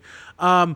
No, but yeah, like, dude, I remember when they were promoting the shit out of this movie, and they're like, "Yo, I saw a commercial for like I think around the time they were amping up the marketing for the release. It was around the time of the NBA playoffs, and I remember seeing a commercial where like, watch the end of this game, then catch an exclusive clip featuring the title track from Tron Legacy, Derez from Daft Punk. I'm like, oh shit. Did they have the music video? Yeah, they had. Well, it was like a 2-minute. They played clips of the movie with that song, and it was supposed to be an extended Tron Legacy preview for the NBA playoffs. And I remember seeing ads for it leading up to like get an extended look at the upcoming Walt Disney picture Tron Legacy featuring Derez, the hit by Daft. Like they were really hammering it up. Like this soundtrack is the biggest deal ever, and I'm like, yeah. I fuck with it. Well, it's not often that they like make a point of who wrote the soundtrack for a movie. No, I feel like Daft especially Punk was when it's one not like someone established like John Williams or like Hans Zimmerman. Like those are names they'll put out there, but like they make movie scores. It's not often they're like Daft Punk wrote the fucking soundtrack. Yeah, for example, like let's like hypothetical. Let's imagine that did the later year down the line did they decide to do a remake of The Departed for some reason, and they're like, oh, don't worry, we got Jay-Z to do the whole soundtrack. Right. It's sort of that equivalent of get this distinguished music artist and put them in another platform to where they can put them somewhere that's not necessarily the real house. I mean, Daft Punk made a movie, but it's not. It's just weird. Yeah, I mean, I like it for what it is, but I do agree it's not in their wheelhouse. It should have been a short film. It was too long. No, but yeah, I agree. Like, there is a nuance to that, and also having Daft Punk, they cameoed in it too. Yeah, having Daft Punk involved was definitely one of their biggest selling points. Like, I remember talking to people about this movie and them saying, like, "Oh man, Daft Punk was the reason I wanted to go see it." I'm like, and that proves it. And for all the shit we give Disney, about them being a total marketing business, suit yes. thing, they know how to cater to an audience. Oh, they absolutely know how to sell a product. And I'm curious if we looked at the numbers, if the sales for the soundtrack were actually higher than like Blu-ray copies. Oh, I would not be surprised at all. I bet it is. Because I remember like around the time that movie came out, a lot of people were like, oh, that movie sucked. But that soundtrack though, or people like, oh, I didn't see it, but I have the soundtrack on my iPod or whatever. Yeah, I remember the same, getting the same response. Like, oh, did you see Tron Legacy? Yeah, it was okay. That soundtrack's fucking popping though. I'm like, I agree. I actually recall, I can't remember his name. There was someone we were in marching band with. He saw I was listening to Daft Punk, and it happened to be the Tron album. He was like, oh, you're one of those Tron Legacy bandwagon fans, huh? I'm like, no, but thanks for making me feel guilty. I mean, but like that became a thing. Like, people started listening to Daft Punk because of Tron Legacy. Yeah, and just like, oh my god, I just thought of the perfect parallel, and I can't believe it hit me. You know what this parallels to? When fucking Linkin Park did what I've done for Transformers. Most people got in on Linkin Park when they did you watched the original Transformers, right? Yeah, of course. The song in the end. I watched that movie a shit ton as a kid. Yeah, the song in the end where Optimus is making his big speech. I remember. And that was people's first time discovering Linkin Park, and I guarantee you, if you ask a lot of people a little bit under our age and around our age, like, oh, how did you get into Linkin Park? Like, oh, I heard them while watching Transformers. Right. Yeah. I had heard of them before that, but I think it's only because my best friend in elementary school was super, super into them. No, yeah. So, I'd heard of them before that, but like, I agree. I'm sure that's what happened. Although Transformers also went on to make like 80 movies. Mm-hmm. No. I mean, I wasn't doing a parallel of movie to movie. I was doing a parallel of that. I was doing a parallel of like the whole Daft Punk gatekeeping discovering thing. An artist because of a song in a movie. Well, actually, I have a better parallel because I think Linkin Park was still pretty popular, but like, how many people know who the Pixies is? But everyone knows the song Where's My Mind because of Fight Club. Exactly. I think that's a better parallel. Nailed it. No, but I absolutely believe that the inclusion of Daft Punk like gave this movie a much needed boost, not just sales wise and interest wise, but like it gave it an aesthetic boost. I think it was part of the aesthetic of the movie. Absolutely, and just how to set the world besides the look of it, which we'll get to the visuals in a bit, but most importantly is the sound and what it's going to be like, because you have to be immersed in a world. You mean the one thing that they were nominated for at the Oscars and still lost? I mean, Michael, let's be honest. It was up against a lot of heavy hitters. It wasn't going to win. The only one I remember from that year was the King's Speech, and they won like 80 awards that year. Do you really have any faith that the fogies running the Oscars are going to budge anytime soon? No. Exactly. No, not at all. So, there you go. Look, I didn't know that at the time. I was a naive teenager. Okay. No, I know, but yeah, absolutely one of the most home run plays ever was having Daft Punk in Tron Legacy, and I will always say 100%. And I'm glad they were in the movie, and like they were called out to, like they were the DJs, and he's like electrify the boys and girls if you be so, like Zeus calls them out and like says, hey, switch up the soundtrack. I remember watching that movie, and almost everyone at theater, the 5 people I was with, or whatever, how many people, when Daft Punk showed up, I heard like, oh shit, like yeah, and I really, I know it's probably not possible, but I hope they get them back for the 3rd movie. I really hope so. I think they said they're gonna try to. I saw something about them potentially coming back. Oh, I mean, they haven't done anything recently, have they? I mean, no. Random Access Memories is still the last album they did, as far as I know. They're supposedly in their workshopping stage where they're working on something. Yeah, but I feel like they do that every 5 years now. Like, yeah, ever since Human After All, they just kind of disappear and then just show up 5 years later, like, oh, we made an album, here it is. Dude, remember the day they're like, oh yeah, here's Phoenix. And then fucking wrong song. I'm thinking of another band. Here's Get Lucky, and then it just showed up out of nowhere. And I said, no, it was before that, because I remember I was on the subreddit and like their website hadn't changed in years. I think the last thing on there was stuff about their live show they did like in 2007, and then like one day someone knows like, guys, their website is changed, and it was the picture of the helmets like half split down the middle. Yeah. And that's all it was. And people were like, what's happening? Are we getting new shit? What's going on? And then, they dropped the Get Lucky single. They got Get Lucky. And at the same week, they performed it live at Coachella. Yep. And they're like, oh, yeah, new album, by the way. And everyone went, oh, shit. I remember the year their album came out, they were at the, is the Grammys the music one? Yes. Which one? Yes? Yes, the Grammys. Yeah, I think I remember they were at the Grammys with Pharrell Williams, and they had, like, the fucking flashiest suit I'd ever seen in my life. How to set They were the just standard.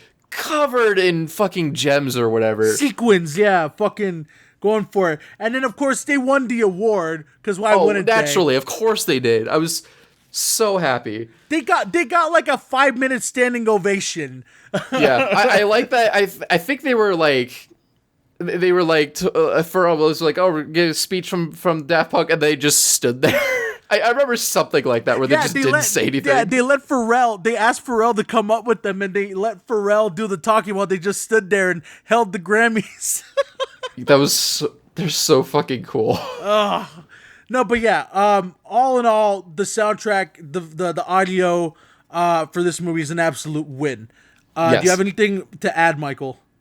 I think I had something about the audio in my notes. Let me double check real quick. I mean, obviously I have the killer soundtrack. Obviously that's in there. Shit, was there anything? Song? Can you talk about something while I go through these 5 pages? Yeah, sure. I would put D-Rez and a bunch of other Daft Punk songs on a playlist titled Songs. I remember I was going to ask you, what are your top 3 tracks from the movie? And why are they all D-Rez'd? Yeah, they're all it's all D-Rez. Why are you asking me this? You can't think of 2 more you like? No, because D-Rez is a banger. So is End of Line. Okay, fine. End of Line is good, but it's D-Rez for fuck's sake. It is D-Rez. Like, yes, the 3 for me are D-Rez'd, obviously, End of Line, and I'm gonna say the end credit music. I really, really like it. Oh, and D-Rez'd. Oh, also, yeah, a last-minute edition, D-Rez'd. Oh, another big you want to bring up?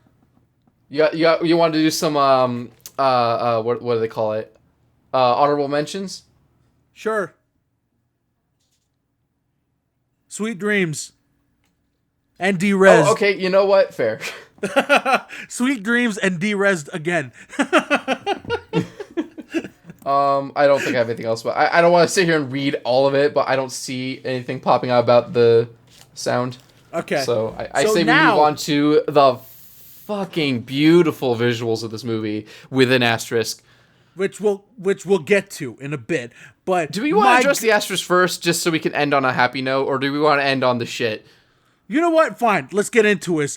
Clue looks like shit.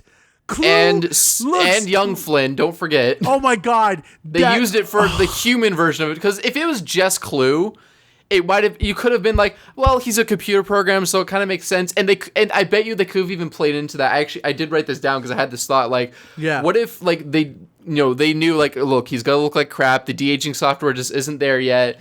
What if we just like play into that and just have him glitch out because he's all fucking like pissed and corrupted? I would have fucking accepted that, but instead we got Uncanny but the fact Valley. that they do it on a human Flynn didn't work. We got Uncanny Valley Jeff Bridges, and I'm like, no. Yeah. It took until, I think, 2016 for us to actually have good de-aging software. Yeah. And even in, like, Rogue One on Tarkin and on Princess Leia, it wasn't great. I think the first movie I saw where I actually didn't get the Uncanny Valley was Captain Marvel.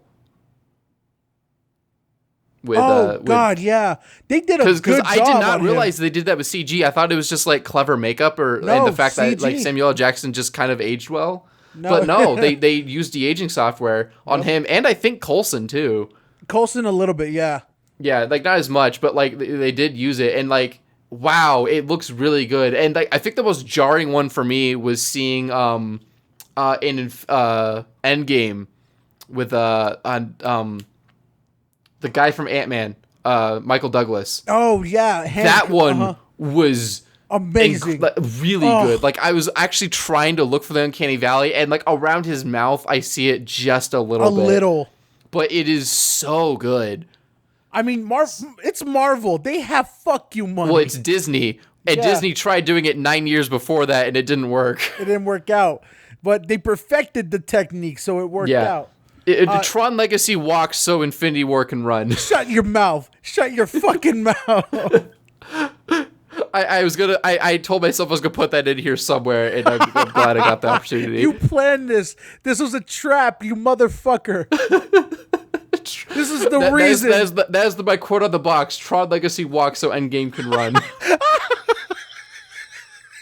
Michael Soderblom 2020. I remember seeing, I think I had a Game Informer which had an article on the movie, and they like showed the process of them making Clue, like, and they were showing like each step of it, and I remember seeing the final step, and I was like, it still kind of looks weird. I hope they like make it look better. And I mean, in 2010, it looked like, it was incredible for the like what the technology is, but it's still like even then it didn't look good. Yes, the achievement itself is good. Not to downplay the hours of work that went into it or the effort. I think that's the way to put it. Like the achievement itself was good, but the execution didn't age well, and it still didn't really land at the time. And also, you can really tell where it does, like when at the end where they're at the portal.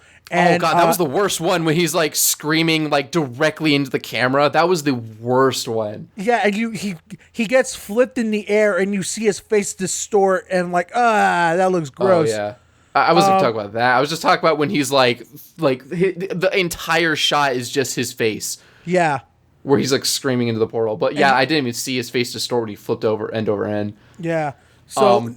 And actually, there's some points in the movie where they were like clever with it. So like the opening scene when he's talking with Sam, and he's like he's backlit and you can't really see it, and he's like not facing directly at the camera. That worked mostly.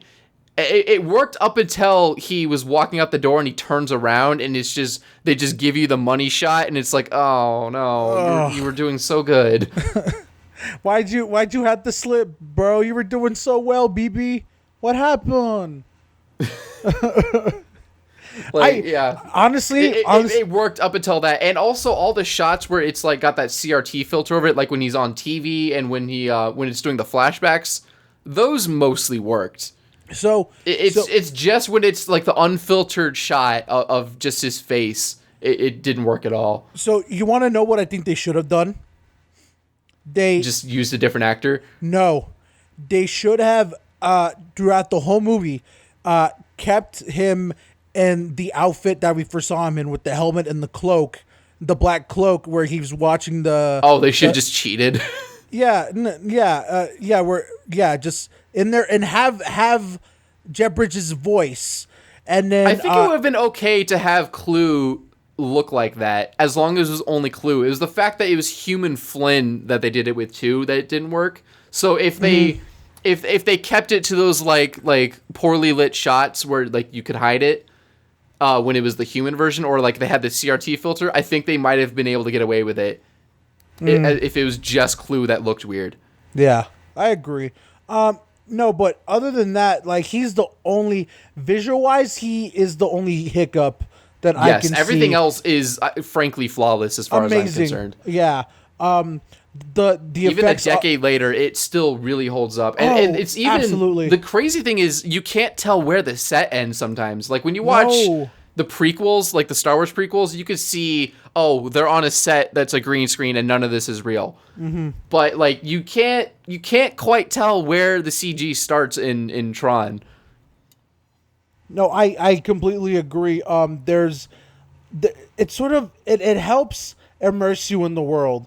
Oh, for sure. Yeah. And the fact that it is a computer makes it easier for you to like mentally excuse anything that I can't even think of anything that didn't age well, because the fact that it's a computer lets me excuse a lot. I guess like some of the like the glass look, like the like during the disc wars or the light cycle, like I guess some of that maybe doesn't look as good as it could, like if they did it now. Yeah. But because it's in a computer, your brain doesn't give a shit. Exactly. You're like, oh, this is a video game. It's supposed to look like this. This is fine. Yeah, and I feel the caveat that people have, like, oh man, this movie is all CG, and I'm like, well, yeah, it had to be CG. It's not even that it's all CG. Like the first one is all CG. Mm-hmm. It's like cardboard sets and CG. And actually, like if you look at how they did it, it's kind of impressive for when it came out. Oh, absolutely. And also really fucking difficult. But like, you know, the costumes in the first movie were semi CG. Like they basically colored them in after the fact. But like, I think these costumes were all legit. I think they actually had lights on them. The costumes in this movie are. They're incredible, and I like that the diversity of the costumes while still having a consistent art style. My so two like favorite... like Sam Flynn's walking around in like the fucking battle armor the whole time. Yeah, you know, Rinsler has, we already looked at that with a fucking T on it. My two favorite designs in this movie are Rinsler. No, besides Rinsler. Oh, Kevin Flynn. Yeah, Kevin with the hoodie. And just like when he's on his knee, like being a prophet, giving the Messiah vibes. And he's got like cool. the lighting on the inside of the sleeves and the hood. Oh, I would kill for that jacket in real life. Yeah. I would kill. Oh yeah. And then my second favorite there was design. There was like a huge thing after this movie came where people were like, I want these outfits. Yeah. They're so cool. And then my second favorite design was Zeus. Just like how flamboyant and Zeus stylish he was. And just like his cane alone was like, oh, that's pretty dope. And I'm like, just everything about Zeus is an A+.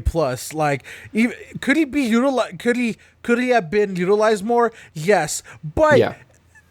God, Michael Sheen gave 110% to that fucking performance, and I appreciate it. There were even some extras that had costumes like the I think I mentioned earlier, like the first blue guy that Sam talks to. Yeah. He's like, keep quiet if you want to live. Like he had this like pretty cool jacket. Like I liked his outfit too. Oh yeah. Or the guy that had like half his face missing. That was fucking awesome. And I also dug the look that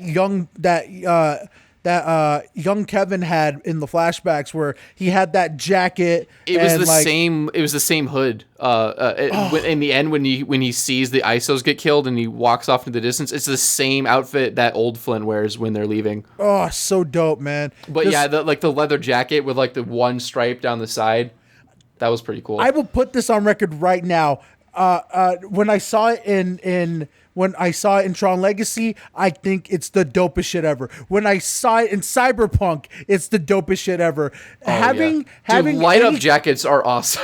Having any kind of clothing with any light up thing is so aesthetically pleasing to me. Like, I will say this right now. I am more of a fantasy genre guy, but my God, I aesthetically love that shit in particular. Oh yeah, dude, the cyberpunk look is so good. It's the dopest. And Michael, I know you're a big advocate for sci-fi cyberpunk, and I am right there with you. But the dopest aesthetic that's all I'm gonna say. The dopest aesthetic, and this movie is dripping with aesthetic, just like at the seams. Absolutely. It is one of the most visually unique movies I've ever seen in my life. Like genuinely. They made such a good move by making this an IMAX picture. It's so hard to believe that this is like a soft reboot sequel from an 80s movie. Yes. Especially when it's weird what they kept from the first movie and what they changed. Because obviously they kept the whole red versus blue look. They kept everyone's got this kind of armory looking stuff on with lights on it. But it just looks so much better in this movie.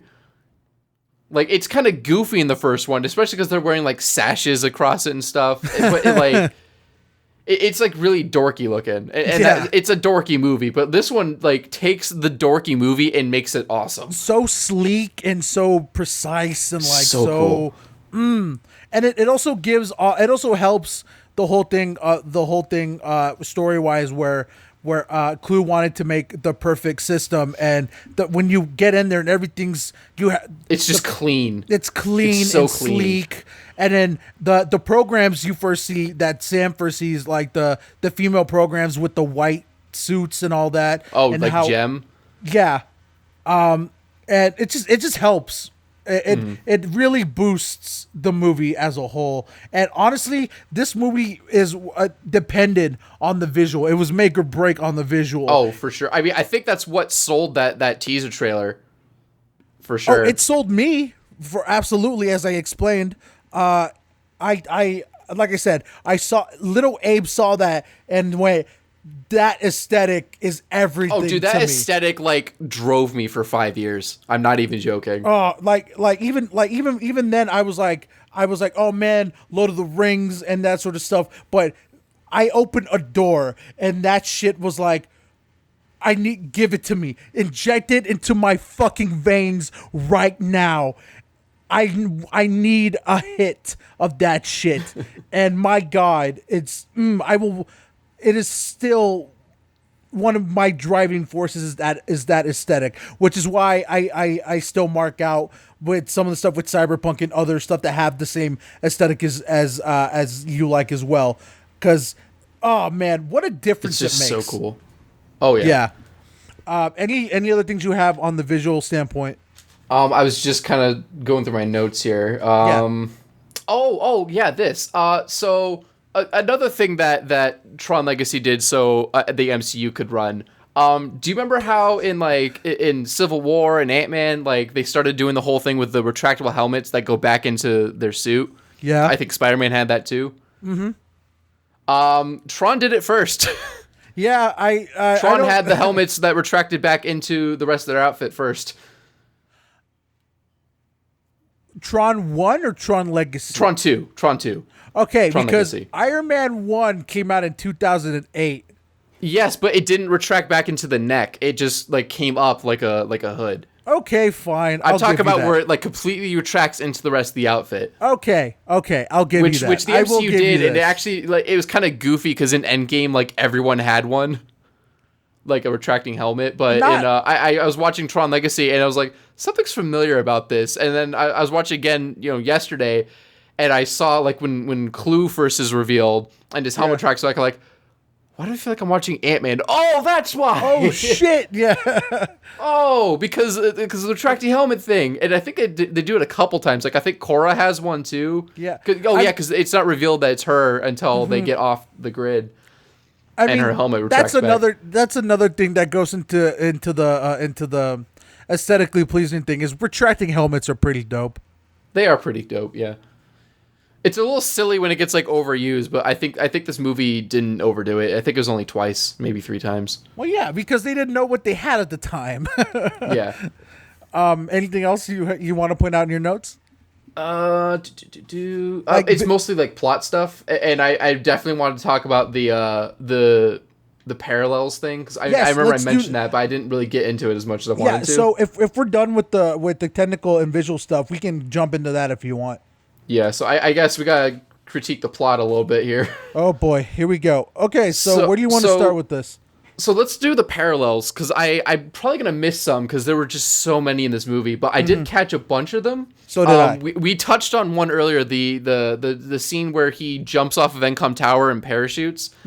I think that's the only one they like directly address as a parallel, because he jumps off and then his dad's like, "Where'd you learn to do that?" Encom Tower. So he showed him doing that, and then he does it at the end of the movie. Set up, payoff. And actually, in that same scene, when they're escaping the grid with Korra the first time, he's like, "Oh, you can't make that jump," and then she says, "Made it." Same thing during that scene when they jump off the building and they make it. He's like, "Oh, made it." So set up, payoff. Yeah. The scene in the beginning where he's riding his bike. Yes, yeah, where he's like running from the cop. Set up, payoff. Yeah. The scene where it shows him like hacking into the Encom servers so he can steal the operating system, and then later that's how he knows how to use the DOS system on the computer when he gets there, and also how he mentions like, I can delete Clue if I get out. Set up, payoff. Yeah, there's a lot of that, but there's a lot where they don't do that. Yeah, that whole. Oh wait, scene... no, I got one more. Yeah. There's the scene when again at Encom Tower when he's running to his bike to get away, and then the helicopter light shines down on him and he looks up and he holds his hand to like block it.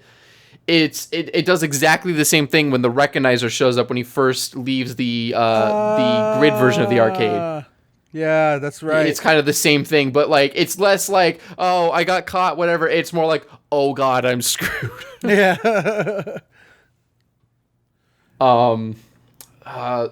But some stuff that they set up and wasn't paid off. I mentioned the light cycle. Yes. The fastest one on the grid. They don't use it. Belongs to a hobo now. The second bike he picked up, he doesn't use that. No. What was another one? Let me look through my notes here. I got a couple. Oh yeah, Dillinger's Son doesn't get a payoff because it was planned for a sequel. Yeah, that was sequel baiting. Yeah. Yeah. Let's see. Yeah, I wrote down like first act is really good, shows what the movie could have been. Even the weak final act shares parallels and payoffs with earlier segments of the movie. I didn't describe more in that fucking note for some reason. Let's see. Oh yeah, I mentioned there were some callbacks to the first movie. So like the computer is kind of similar to the one that MCP uses in the first movie. Yeah. The whole scene where he's getting his armor and they have that like that voice saying like, "Attention, you will receive an identity disc." It was the same speech that Stark gave all the recruits in the first movie about like the identity disc, and like if you lose it, you'll be de-resolution. You'll be subject to de-resolution, I believe they said. So they're like some callbacks to the first movie. Jeez, I know I wrote some in here. I'm just trying to find them. Needs more porn.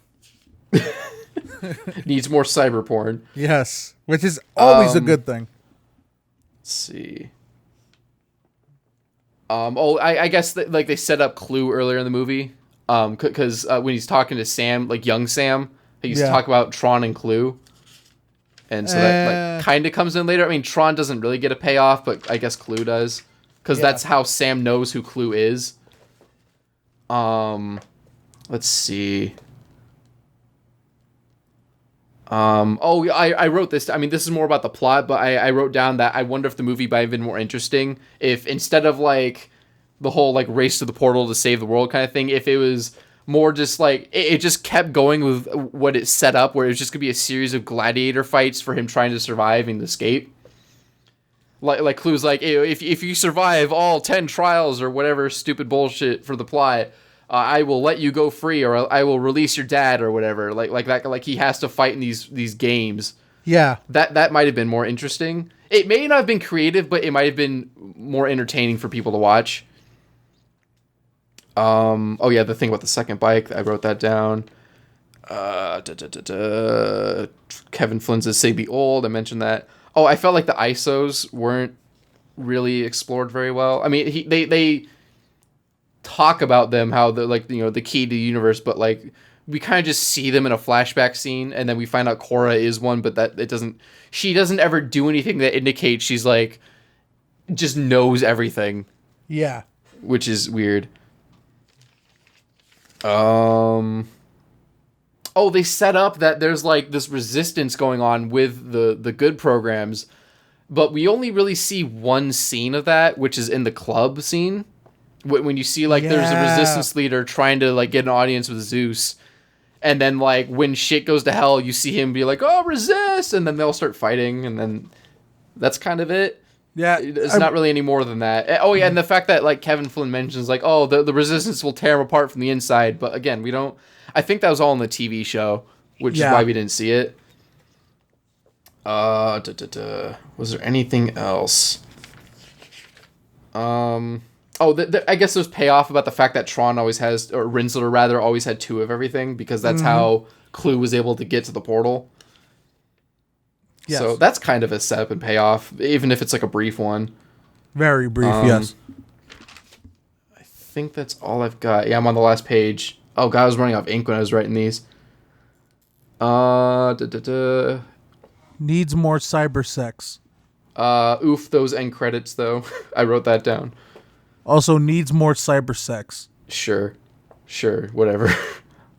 I wrote this. Oh no, that's plot. So I think that's all the setup and payoffs I can remember. Okay. But it's just there was just a lot of that in this movie. But it's also just kind of annoying that a lot of the more obvious setups didn't have a payoff.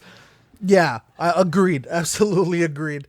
They obviously wanted to do a lot with this movie, and they were very limited. They almost wanted to do too much. Yes. Now, is that all you want to talk about this movie in general? I have a lot more plot stuff, which I was skipping just because I was mentioning the setups. I can't remember if we already touched on this, but I wish that there was more of a oh yeah, because there was at the end when they saw Clue at the portal and Kevin Flynn was trying to like explain, because I think that was the first time they'd seen each other face to face in the entire movie. Yes. Because that's where the cycles haven't been kind comment came from. Mm-hmm. Because he's pleading with like, you wanted me to create the perfect system. That's what I did. Like I followed the protocol or whatever. Like that was what you asked me to do, and I did it, and you broke the promise of that. And he's explained to him like, you know, I've learned over all these years that like that's not where perfection is. Like it's in front of you, and like he's trying to explain the lesson that he himself learned. Mm-hmm. And it's why this movie's about Kevin Flynn, because you basically see him argue with himself. Like Clue is him. He explicitly says that. I mean, there was a line. It's a copy of his ambitious CEO self from the '80s and like who he was at that time. There's a line he says in that whole speech where he's like, and the reason why you didn't know that is because I didn't know that when I created you. Exactly. And so like he as a human, as a user, was able to learn from his mistakes and learn when he saw the ISOs that there was so much more to his work and what he's doing, and that this wasn't just for him. He needed to share this with the world.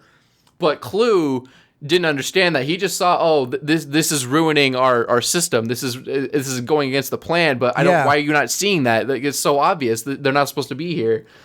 And so there's a moment where he's like pleading with it, and he apologizes to Clue, and it looks like Clue like understands it, but then he just punches him, and then it just, you know, it's just got to beat the bad guy again. But I actually think the movie would have had a more powerful ending if Clue like had a moment of catharsis and understood like what he was trying to say, like kind of learning the same lesson that Kevin Flynn learned. Yeah, I would have liked to see that, but we didn't get that, which is part of why I feel like Clue was a wasted villain. Like he had so much potential to be a reflection of who Kevin Flynn was, but they didn't. They explored it, but not as nearly as much as I would have liked. He was too much of just a generic bad guy. Yeah, you were gonna say something? Yeah, they could have had a good moment where, like, you know, Kevin gives him the speech and he's taking it all in and he finally understands. And I would have liked it if Clue ends up getting the disc and he kind of looks at it and he just throws it to Cora and Sam, and he's like, yeah. And what if he was the one who sacrificed himself because like the other programs were still on the way? That's right. What if Clue was like actually the good guy in the end? Mm-hmm. That would have been incredible. That would have been a better blow you away ending. Mm-hmm. But they didn't do that. And also, I actually on the subject of Clue as a crappy villain and of parallels, there actually was something I did like where earlier in the movie, like during the whole like the bit with all the TVs and like the cyberspace when they're explaining that Kevin Flynn disappeared. Yeah. They showed him giving a speech. Like, in there is a new world, and there is our future, and there is our destiny, or whatever. Like, he's giving a speech to like an NCOM like convention or something. And near the end of the movie, when he has his army and they're on the ship, Clue is giving a speech, and it's identical to the one that Kevin Flynn gave in that little newsreel, because he's like, out there is a new world, out there is our victory, out there is our destiny. So it's like it's showing he has the same ambition that Kevin Flynn did in the 80s. Like that is one of the times where they did address that, which is why I'm so pissed they didn't go more into it. Like I said, they clearly had a lot of things they wanted to do with this movie, and they were very limited. Yeah. It just needed to be a movie about Kevin Flynn and his fallen redemption. And it needed to be reflected in Clue. Clue needed to have a fallen redemption. His fall needed to be, he won over the grid and he was in control, but that wasn't really a victory for him. That was him losing his way. And then his redemption was giving that all up for something bigger than himself. Yes. I think that's what the movie needed.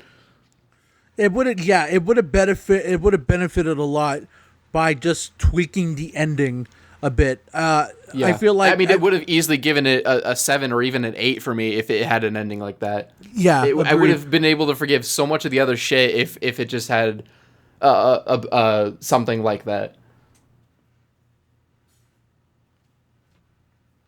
Hello? Yeah, no, I'm here. Oh, okay.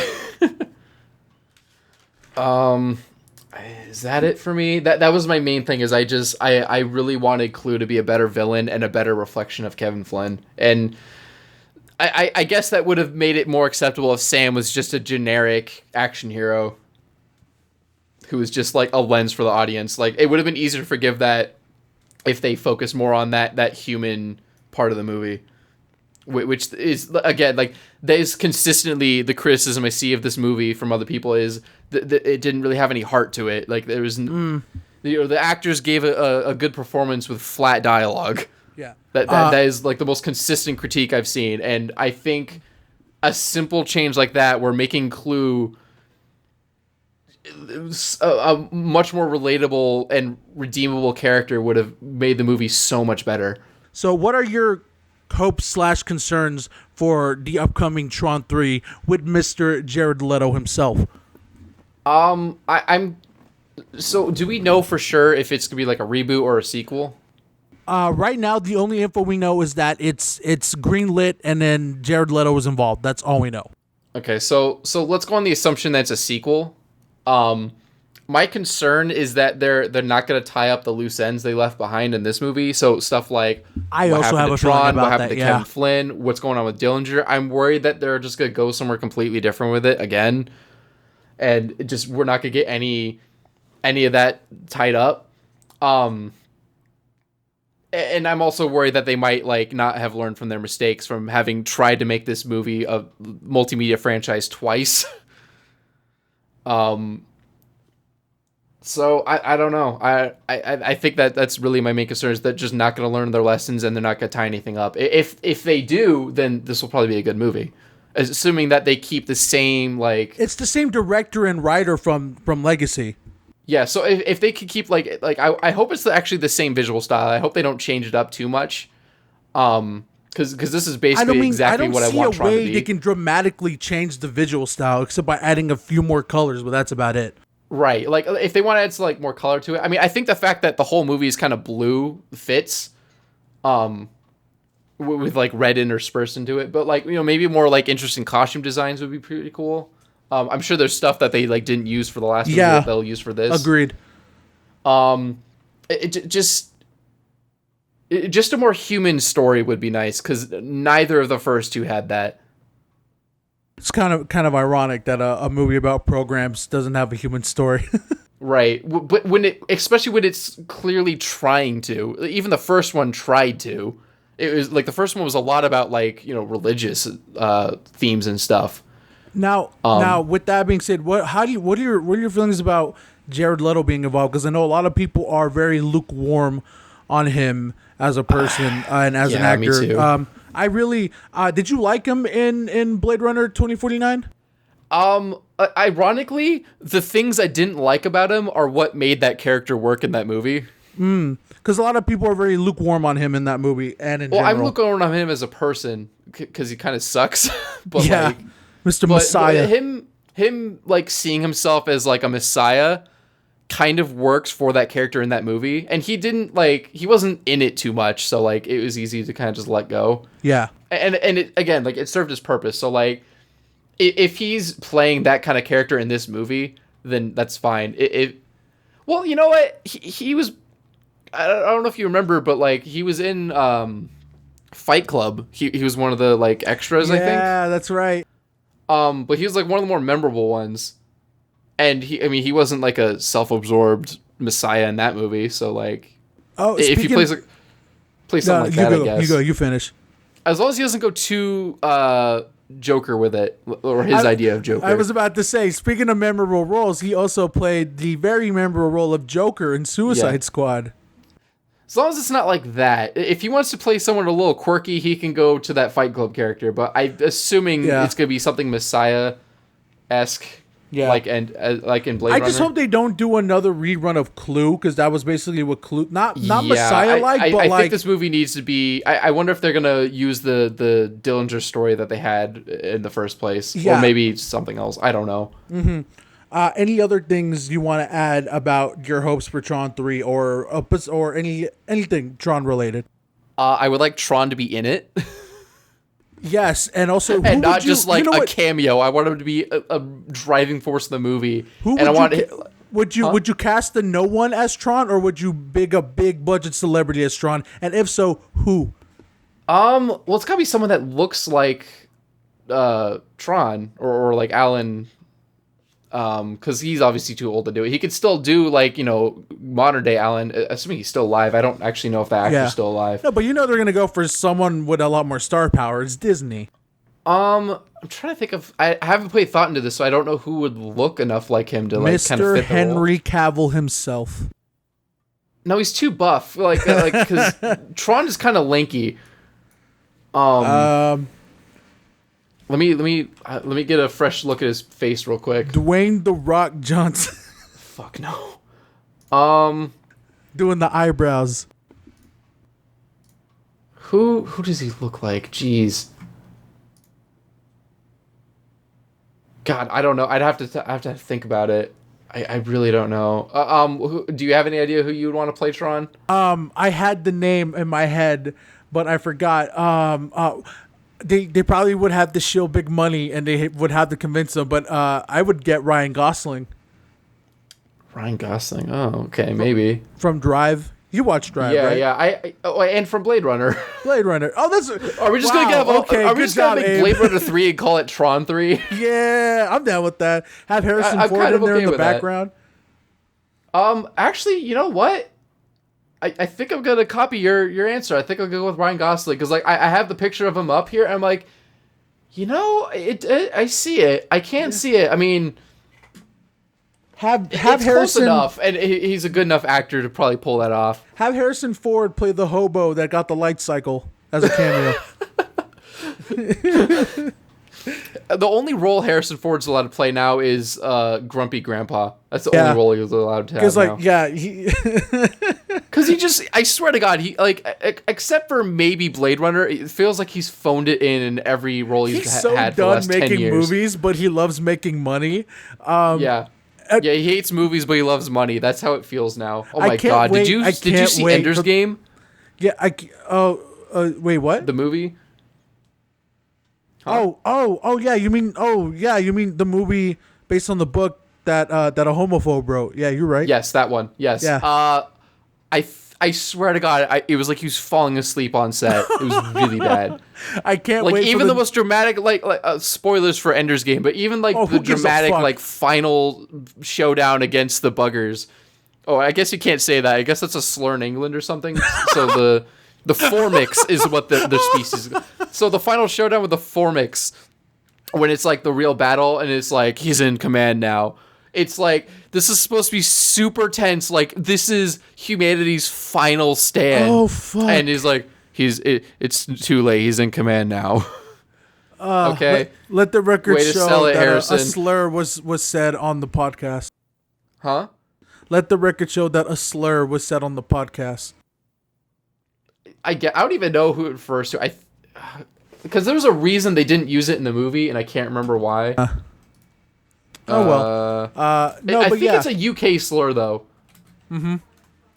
No, but back on Tron. It's a mild swear word, so I'm probably okay. It's to imply dissatisfaction or refer to someone whose behavior is in some way inconvenient or perhaps an expression of surprise. That's not even that bad. If that's what it actually is, that's not that bad. If it's something worse, I'm sorry.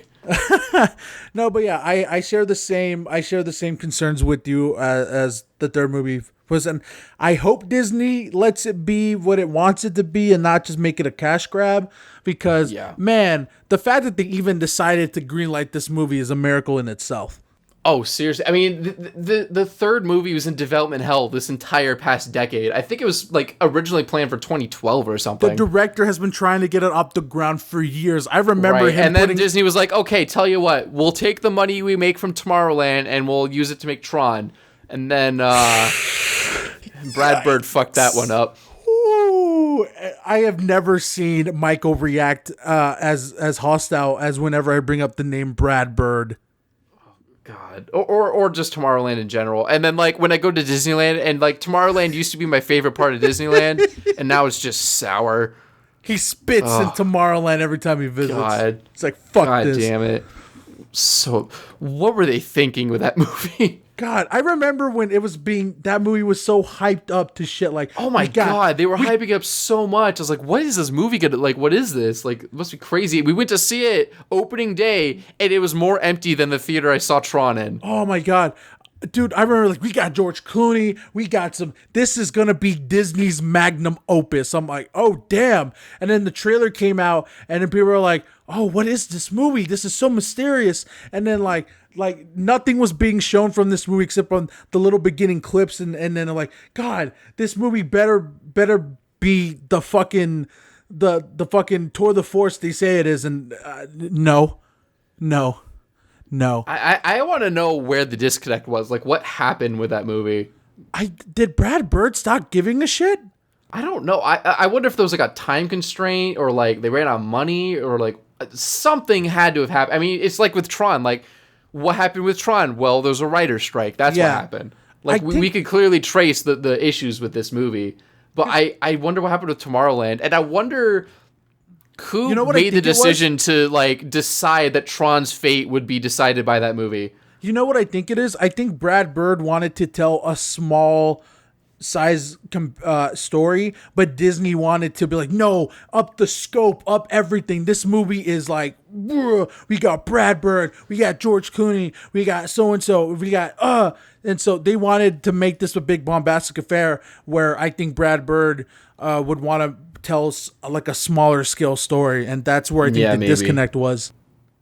Yeah, because it did feel like it was meant to be a more personal story, and then it just got blown out into this oh God, I can't even remember the movie well enough to critique it. Like, me neither, man. I just remember it had a lot of like abstract concepts that weren't well explored, and it just, everything was you got too preachy. If you towards just the believe end. And you have imagination, you could do anything. It was just one of those like generic feel good kind of movies. It got really preachy towards the end, where like, it all falls on humanity. I remember it being to preachy. Make the perfect I really future. remember it being preachy. Yeah.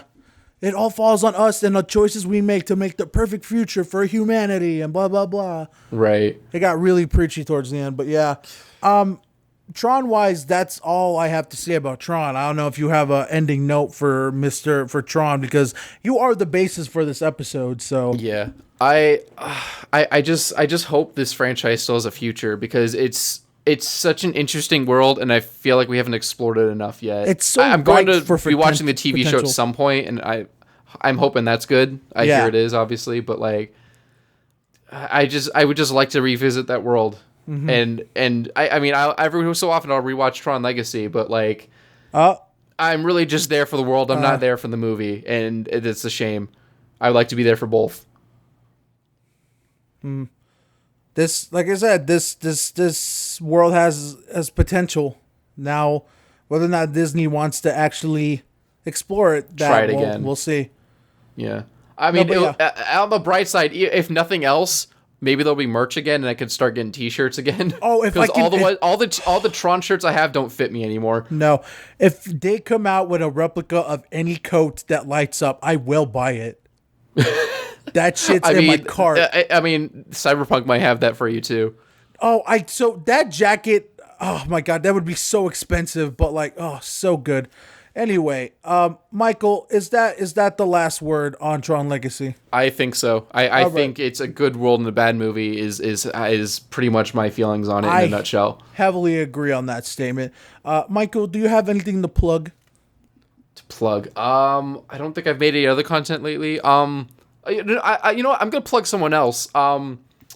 It's hard to plug because the name's kind of generic, but he's Sponge on YouTube, or in some places he's the family friendly Sponge. Mm-hmm. He does Let's Play content, and I semi frequently join him. So if you want to see more of me, but you just can't stand my shitty upload schedule, I have a new playlist on my channel called Me on Other Channels, and it's mostly stuff with him. In fact, it might be entirely stuff with him. So, watch that. We play we play Uno, which sounds boring, but it's pretty funny. I do watch some of the clips he uploads on Twitter, yeah. Huh? I have watched some of the clips he uploads on Twitter of you guys playing Uno, and they are hilarious. Oh, yeah. So we played Uno, we played Iron Sight, we played, God, what else we played? It's mostly been Uno, but, go check that out, go check him out. Yeah. I'll plug him since I don't really have anything. Anything for you? You gonna make something finally? Yeah, so I say it every time. In these next couple of days, I am going to record the first episodes of my solo podcast. Well, I say solos, but I'm going to do it's basically where I have a guest on, but I will record the first episodes. And Mike knows the premise, but I will keep it a secret for all those people that want to figure out with fresh eyes. But I will record the first episodes, and then I will send them to Michael to edit, and they will come out whenever I think they're up to par. So yeah, look forward to that. And I also want to say that if Michael allows it, I want to tease the next episode if he would allow me, because I think it's decided upon, unless you have another idea for the next episode. Is that for sure gonna be the next one then? Do you want it to? Let's plan for it, unless there's like a new story we need to cover. Okay, fine. So go ahead. All right. So you guys remember